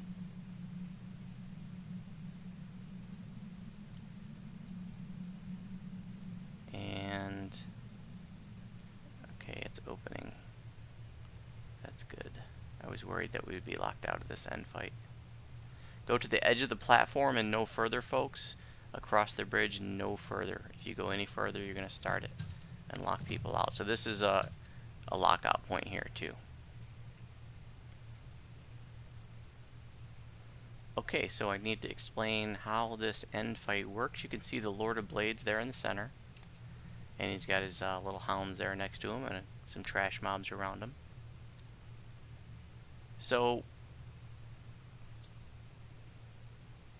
yeah, there's our elevator, still stuck. It's in the south, just to the right of the forge thingy. It's up there about halfway up. Never seen that get stuck like that. We can just blame Bolo for jumping off, but okay. So this water around the platform is going to tick for force damage, so try to stay out of it. The platform that we're on doesn't sort of go all the way down to the, you know, the water's deep, and the platform actually, it looks like a flying saucer. It's kind of neat looking, so I'll try to remember to, after we kill the Lord of Blades, to have you guys swim down and look at it. This looks like the top of a flying saucer that we're on right now. But the point is, there's like a lip, and if you go underwater, it's easy to sort of get caught up under there, so just be aware of that. So once we step forward, the Lord of Blades will activate as will the hounds and the trash mobs there, and so we're going to have a tank deal with him. And we are going to kill the dogs, and I want to point out that some groups will just have a person dedicated to kiting the dogs, and that person will kite the dogs in a circle for the entire raid, like somewhere on the platform away from the rest of the action. But we're actually going to kill the dogs because it's just nice to get them out of the way. They will respawn when he gets down to like 70, 30, and 10% health, I think it is. And we're just going to break off the Lord of Blades and kill the dogs every time. Now, the dogs do this like vomit breath thing. They basically like puke on the floor, and they make like this, I believe it does electrical damage, might be force damage, but it's people that are new, even people that have done this, right? Like I think that the vomit on the floor is kind of hard to see. It just sort of blends in with all the like blue lights everywhere. Like it just feels, I feel like everything's the same color in here, so it can be difficult to see that. So you really want to make it a point, if you don't know what that looks like, to look for it. It just looks sort of like an aqua, like the same color as the water around the main platform. It just like pools of that on the floor. So you want to stay out of that, and the dogs do that. Dogs do that vomit, and it'll go away after 30 seconds or whatever. But it's nice just to sort of get them out of the way. We like to kill them because, if the kiter went down for some reason and the dogs got loose and they start vomiting everywhere, and then you have to deal with them, possibly at inconvenient times. If we just kill them on our own terms, like I said, it just gets them out of the way. And that every time that they respawn, we'll just break off the Lord of Blades and just take a minute to kill them. It's no big deal. And that way we don't have a person tied up with kiting them around. So the tank will step forward and grab the Lord of Blades. Everybody else will kill everything that's left, including the hounds. And then the tank will take the Lord of Blades like to the edge of the platform, and everybody else will attack the Lord of Blades from behind. And the Lord of Blade has some special attacks that he does. One of them is important to the tank, is that when he slashes with his trident, he can inflict the person he hits, in the tank, with a touch of the Mournlands, which like drains your constitution. And every time he hits you with that, with his trident slash, he like adds another stack. So you can lose a lot of constitution, which can be a serious problem if you have if you don't have a tank that's prepared for that. But if the tank shield blocks when he does that trident slash, then that can prevent that touch of Mournlands from being inflicted.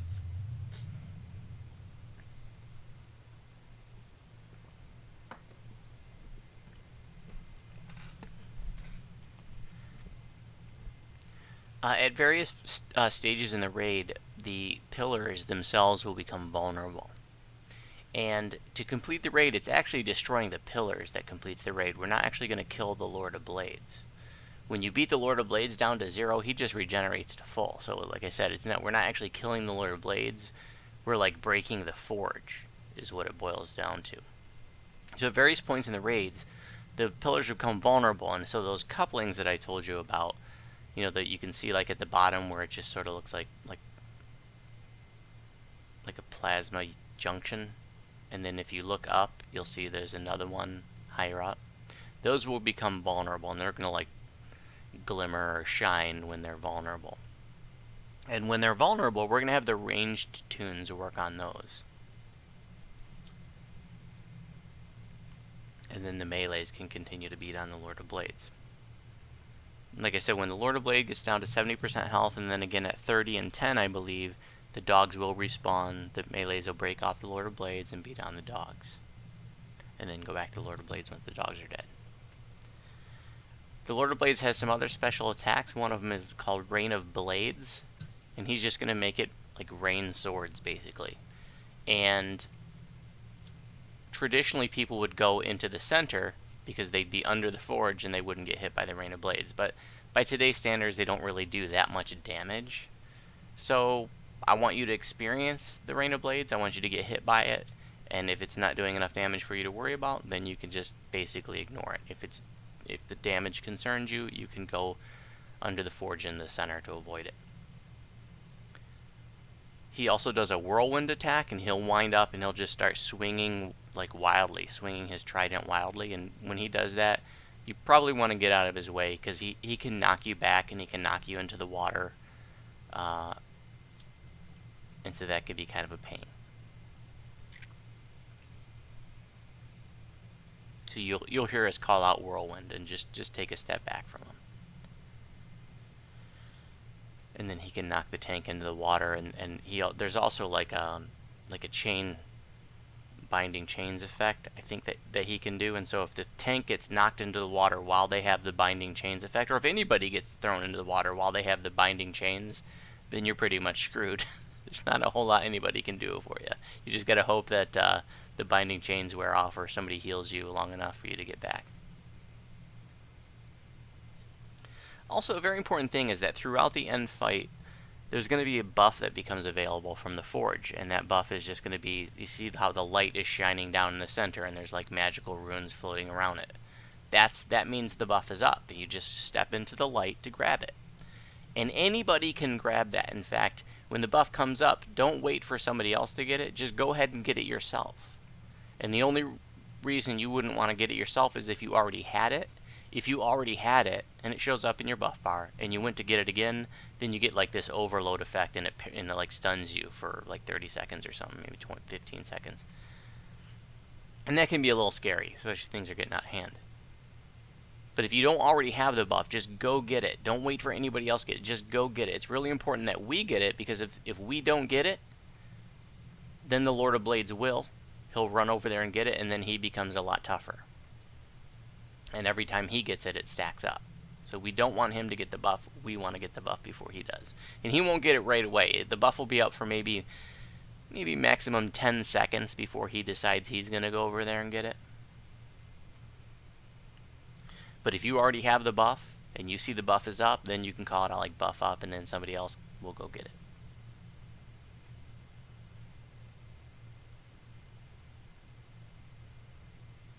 Okay.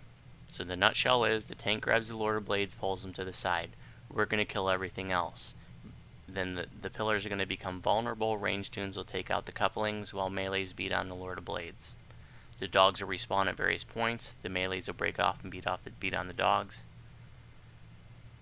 And then ultimately the raid will complete when there are only 2 pillars remaining. When we've taken down every pillar but 2.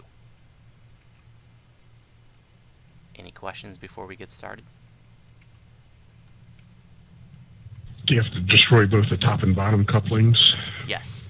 So the bottom couplings will become vulnerable first, early on in the end fight, and then the tops will become vulnerable much later.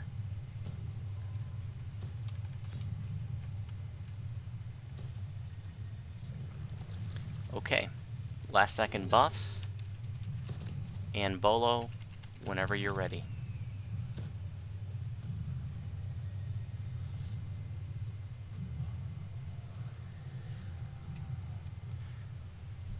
Now normally I want the melees, to attack the Lord of Blades from behind, but I also want everybody to experience what it's like getting hit by the Lord of Blades, so don't hesitate to get in his face once Bolo has him under control, just to see what, how hard he hits. I can hit the couplings, the lower couplings. Are they vulnerable already? Yeah. So range tunes, go ahead and work on the couplings of the pillars.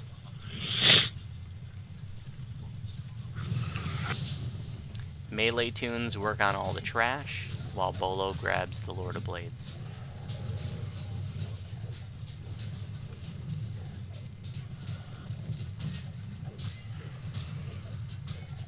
Melees on trash, range tunes on pillars.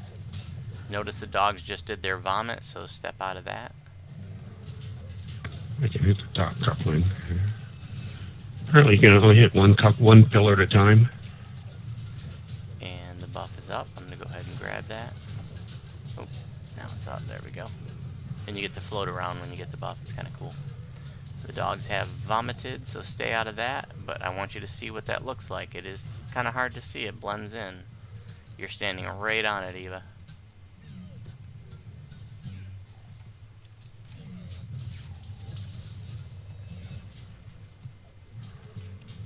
Kill the dogs, kill the trash. Notice one of the pillars just fell. Okay, everything is dead on the main platform. Buff is about to come up. Anybody can grab it. Great. And Bolo, I assume you're ready for us? Oh yeah, come in anytime. Okay, melees can get in on the Lord of Blades, and range tunes can range them if the pillars aren't vulnerable.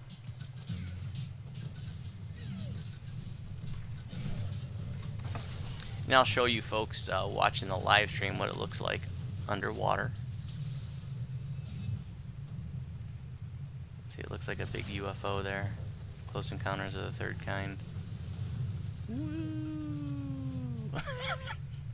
See if I can make it to the other side before dying. I had regeneration going. So I want as many hit points as this guy has. yeah, he's one of the highest hit point bosses in the game.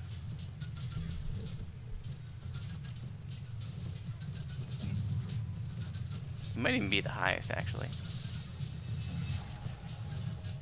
The dogs are going to respawn any moment now, so we'll break off them, break off the Lord of Blades and focus on the dogs when they respawn. And you can see at this point, like, his aggro reset, he's doing his whirlwind now. Feel free to get in his face if you want to see what that feels like. See, he's wrecking us.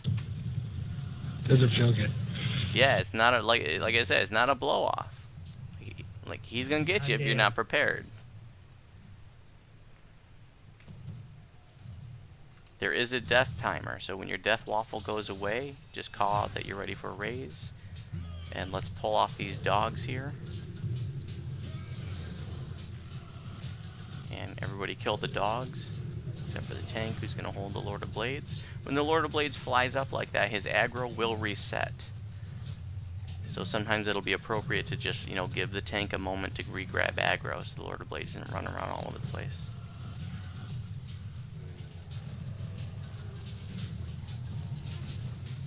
Like I said, everybody look at the vomit here. I'm standing on the vomit right now, jumping up and down. I want you to see what this looks like. It's just greenish, bluish, blends in with everything else.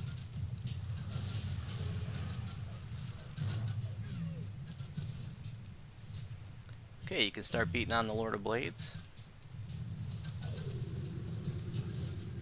Okay, he's doing his Superman thing. His aggro will reset when he comes back.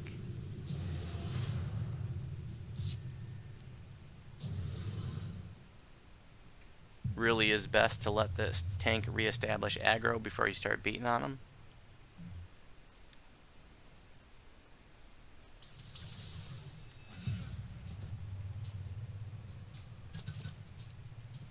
And there is no sense of urgency like right now. Like if you have a tank that can handle him just fine, and let's say you had a bunch of people dead right now, the tank can just hold the Lord of Blades while everybody gets sort of, you know, waits for their raises and gets reestablished. My death thing's off. So this is, you know, kind of like what I was saying, that we kill the dogs because that way, you know, let's say you know, if you were in a group and a whole bunch of people died right there when he did his whirlwind, and the kiter goes down, you know, and the dogs are loose, and you got less people, you can start having some serious problems. Oh yeah, no problem, buddy. Thank you.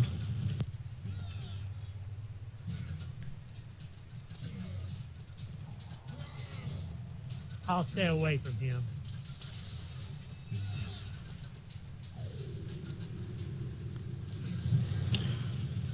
So you don't so much have to kill him, but just take his hit points down to open up the pillars and stuff. Yeah, so we do have to beat him down, but he doesn't actually die. Every time he gets beat down to 0, he just regenerates to full, but we do need to beat him down to 0. And so this brings up an important point, that one of the optional is to sort of what's called marking, and I'll show you when the optional comes up later on. It'll be in the quest box in the upper right hand corner. But marking him is basically beating him down again. And if you beat him down a total of 3 times, then you get an extra chest at the end, and that extra chest has a chance of dropping the second upgrade for the Tovin's Hammer. But the only reason you'd ever want to do that is if you had an Artificer in the group that needed that second upgrade. There's no other advantage really of doing that. Whirlwind.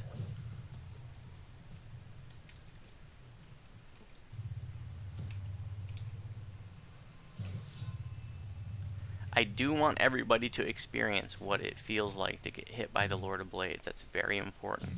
Now is the time to experiment and to learn these things. That's what this is for. You don't want to go into a pug and embarrass yourself or something. Feel free to embarrass yourself in front of this group, though. And that is his blade barrier, right? Yes. Enemy blade barriers are red. friendly blade barriers are white.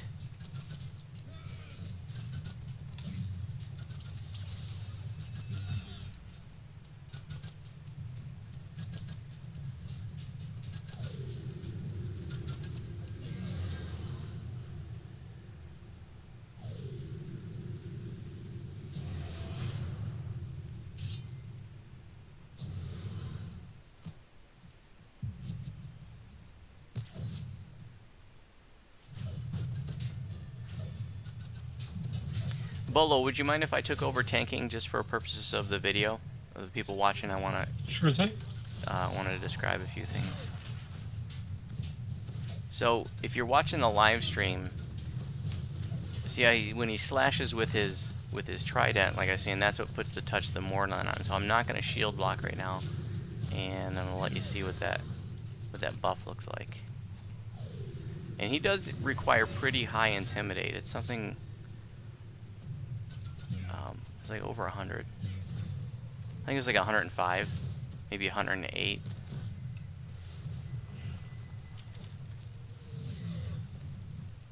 He got me again. Yeah, he hurts.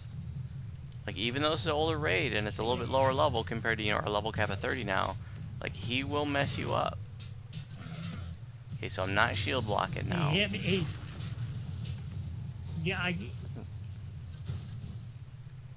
The dogs are going to respawn, so everybody break off and kill the dogs.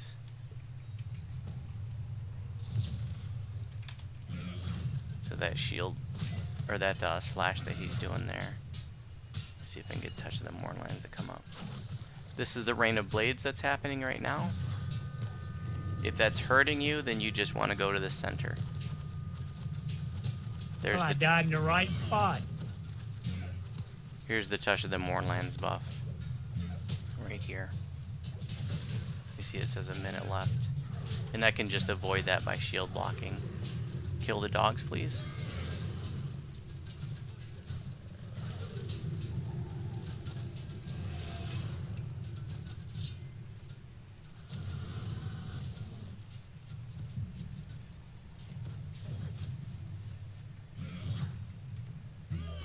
Does anybody have any questions about any parts of this raid so far?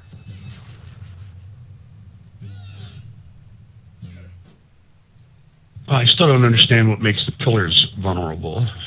I mean, so far, 2 pillars are down, at least that I saw. Yeah, just later in the raid, it's going to become vulnerable. Okay. I can't remember exactly what the trigger is. It might be, like, there's going to be some waves of trash that spawn when it gets really low. And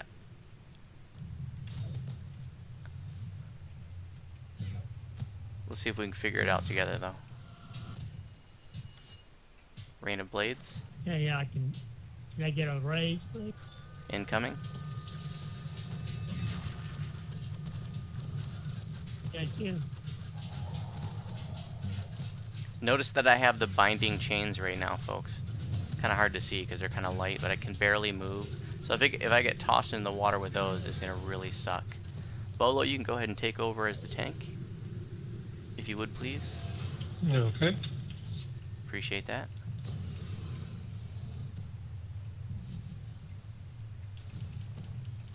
Does this little skatey trick there, does that knock you back too if you get hit? I don't know if it'll knock you down. I think it'll knock you back, though. And like I said, some groups will just have a person dedicated to kiting the hounds around. And they would just do that sort of on the opposite end of the platform from the Lord of Blades. But this way we just have one less thing to deal with if we just kill them.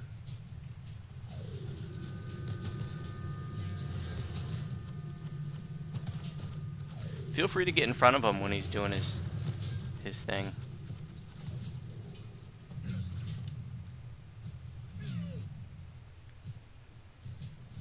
So if you don't have a proper tank in here, and the Lord of Blades is just running around all willy-nilly, things can get out of hand. Sorry, I was a little late on the heel. That's fine. I just want to see what it felt like standard front of him. Good. Yeah, like I said, I want you guys to do that. He is not a joke. He will get you.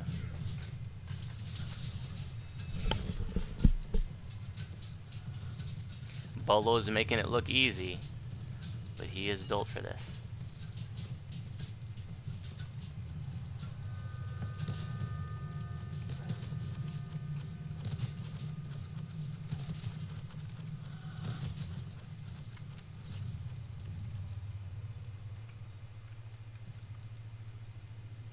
Okay, kill the trash. Everybody on trash.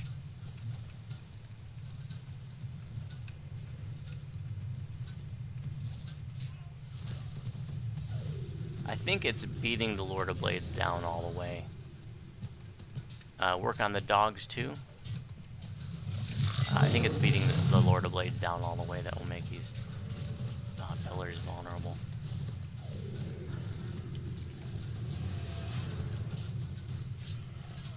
This trash will not infinitely respawn, so it is worth killing.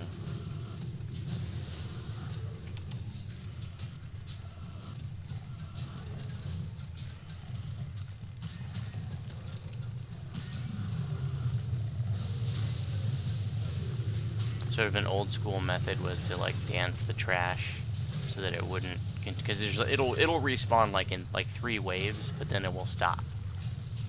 But some people would like dance the final assassin so that the next wave wouldn't spawn. Buff is up. One of the pillars is vulnerable. Yep. So if you're a range tune, go ahead and work on the pillars. Melees work on trash.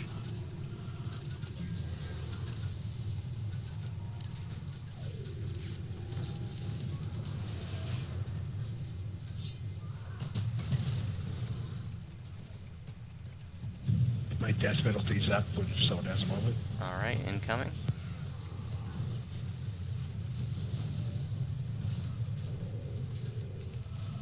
Another pillar. Yep, range tunes can keep working on pillars.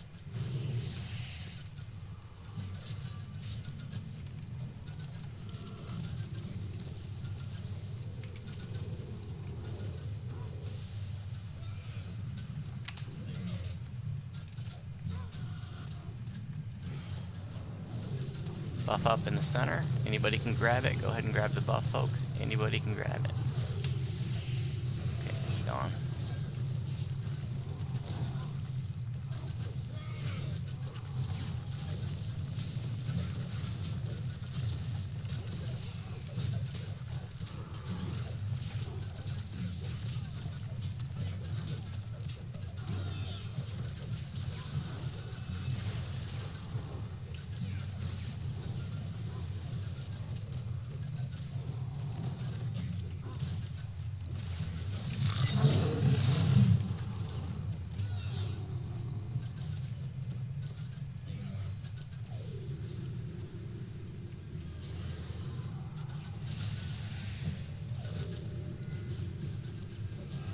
Some groups will ignore the trash, but once we kill it, it's out of our hair, and it's just nice to have it out of the way.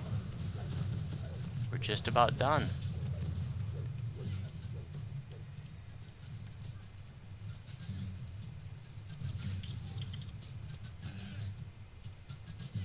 Sorry, Camelda, I didn't see you going down.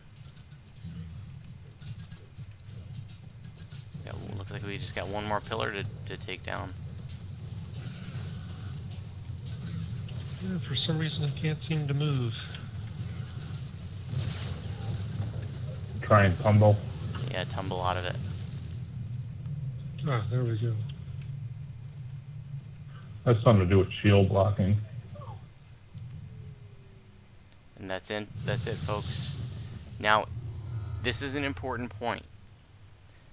If you were going to do the marking where we're beating them down again, you would not want to kill those final pillars. You would want to leave, remember I said it completes when there are only 2 pillars remaining? You would want to leave at least 3 pillars up if you were going to do the marking and beat him down 2 additional times to get that extra chest for the Tovin's Hammer 2nd upgrade. But we weren't going for that, so we just took down the pillars and that completes it. So, but we're not done yet, because there's an optional to do, and finish watching the Lord of Blades do his thing. It is done. By your own power, you prevented the calamity that House Cannith, with all of its. I want everybody to come over here on me.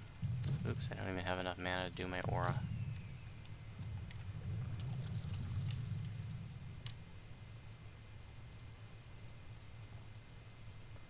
And anybody that is curious, what I'm going to do is I'm going to throw a mass regenerate, which is going to give you heal over time for about 8 or 10 seconds. And then you can jump into the water and see what this platform looks like. You can swim down and see the big flying saucer.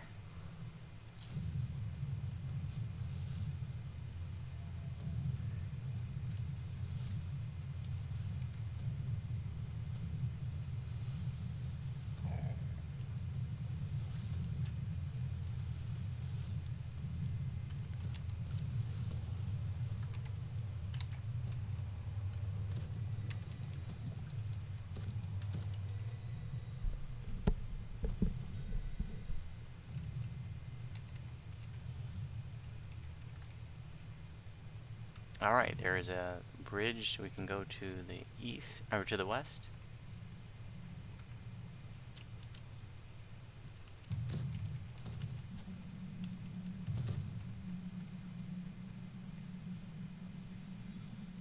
And there's going to be an optional where we go into these elemental chambers and beat down some elementals. They do have a lot of hit points though, so you don't want to go into those chambers by yourself. Do not go into those chambers until you got, like, we'll do 3 people on each platform. Okay? And once anybody goes in, nobody else can go in unless everybody's dead in there. So just pick a platform. You'll see there's these colored platforms. These are different elemental chambers. Get 3 people on a platform. When you got 3 people on your platform, then go ahead and talk to your speaking stone. And say, yes, take us to the chamber. And then just beat down your elemental in the center of the room. This is like where the forge is drawing its power from these big elementals.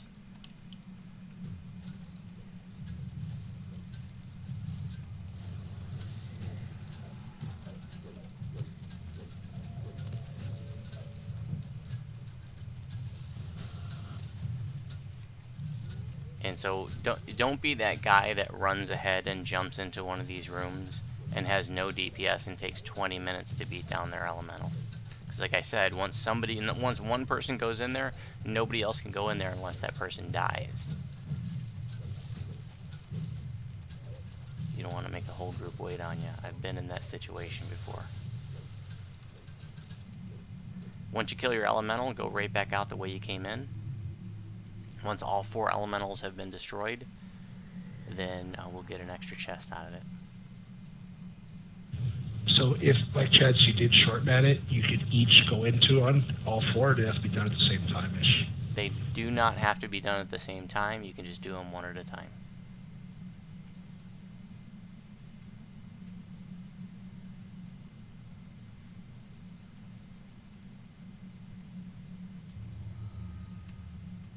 And that is it. Okay, guys. So here's a binding station. Remember I said you could do some of the crafting in the raid, but you can do all this crafting in the Slayer zone, so you don't have to be in the raid to do the crafting. Unlike Legendary Shroud.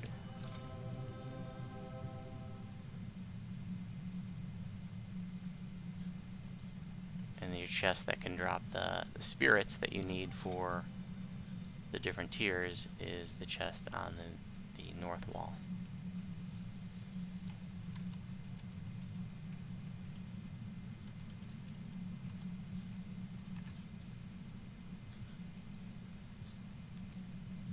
And you're going to want to, go, if you're seriously interested in crafting alchemical, you're going to want to go on the wiki and read about, like, certain tiers of spirits will appear on different difficulties, so, or more likely anyway, so you want to look into that. I think, like, the tier 3 ones will drop actually on normal, for example. So somebody passed me a Spirit of Earth. I'm going to roll this off. D200. I'd prefer you didn't just roll on it just because you didn't have it, though. Like, if you know you want that, that's great. Then you can roll on it, but don't just roll on it because you think you might need it someday. And if anybody, that's the end of the events for tonight. So if anybody has any questions about this raid or anything that we've done tonight, now is the time. And if anybody watching the live stream has any final questions, let me know. Looks like Eva gets the spirit. Thaddeus, you got a spirit of earth in here, you know.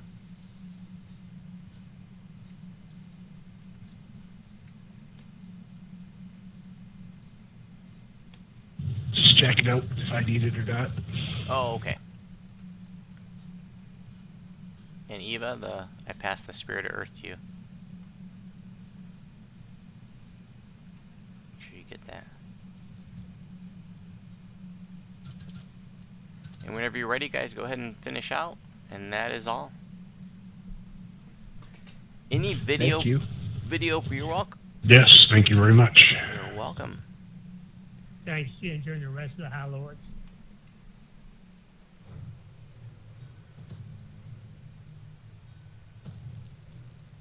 And this puts us back in the Caneth Manufactory, where we entered the research facility. So just recall out again. Don't forget to turn in the raids, guys. You will get, I believe it's every 5 completions, you will get a list of alchemical blanks. And I think you can also get like a list of spirits on every 5 completion too, for the Lord of Blades one.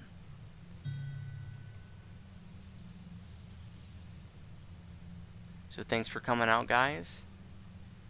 And there will be another teaching raid next Saturday. I'll post details in the Star Luna forum soon. And you guys have a great night. Thank you. Hell yeah. You're very welcome. Okay, now it's just me and the live streamers for any final questions, any video projects coming up. So I am planning on doing like a survivals, like a Ginger Spice's survival guide to Reaper mode, and I'm gonna do like 10 tips for Reaper mode. And my goal, you know, Reaper obviously just came out. We're only 3 weeks into it, but I've already, you know, feel like I've picked up a few things that are really cool. And I think there's going to be at least one thing in that list. I'm going to have 10 tips. I think that even for like old dogs and people who've been playing Reaper since day one, I think that there's going to be at least one thing in that list of 10 that I'm coming up with that will be new to everybody. And then we got Dragonborn coming out in about 2 weeks, or no, actually mid-March. Yeah, so about 2 weeks. And I'm planning more than likely on TRing Ginger Spice into a Dragonborn on day 1, and doing a whole series of doing like the druid, my druid build as a Dragonborn. So I'm really looking forward to that. The caveat there is though that we do have a new raid coming out. So if you guys don't know that, on March 5th, in mid-March, there's no specific date yet, when Update 35 comes out, we've got an endgame raid that there's going to be a dragon as a boss, I believe. I'm just trying to think of what has been made public so far. So we have an endgame raid coming out, and they said it's going to be dragon themed or something. You know, I don't know how to take that. I have no idea what the loot looks like. So if the loot is interesting, you know, I might run the raid a few times. Who knows? Before I actually TR into Dragonborn. But so that'll be probably my next series. But right now I have a whole series of videos coming out. It's not like a formal series, just a bunch of videos of me doing Reaper mode on Voodoo.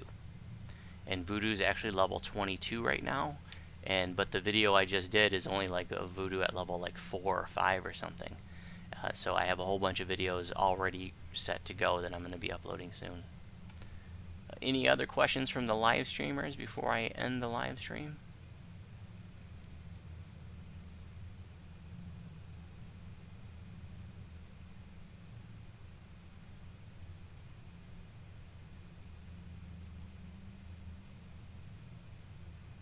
Am I planning on soloing Defiler of the Just? You're never going to see that from me. I do not have that kind of DPS. You're going to need a monster to be able to do that, I think, even on normal.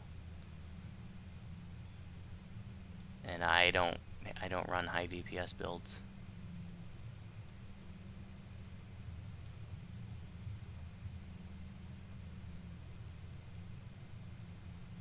I've had multiple requests for a Sork series. Like I said, I already have all my Sork past lives done on Ginger Spice and Voodoo, so you're probably not going to see any Sork lives from me, but who knows? There are...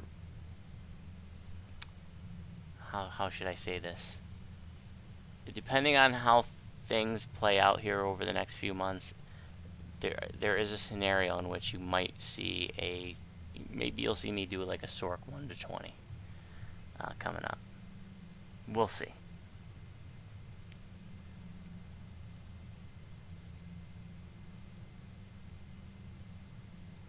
Okay, live streamers, thanks for tuning in. I'm gonna shut things down now, and there'll be another Teaching Raid live stream next Saturday. And you guys have a great night.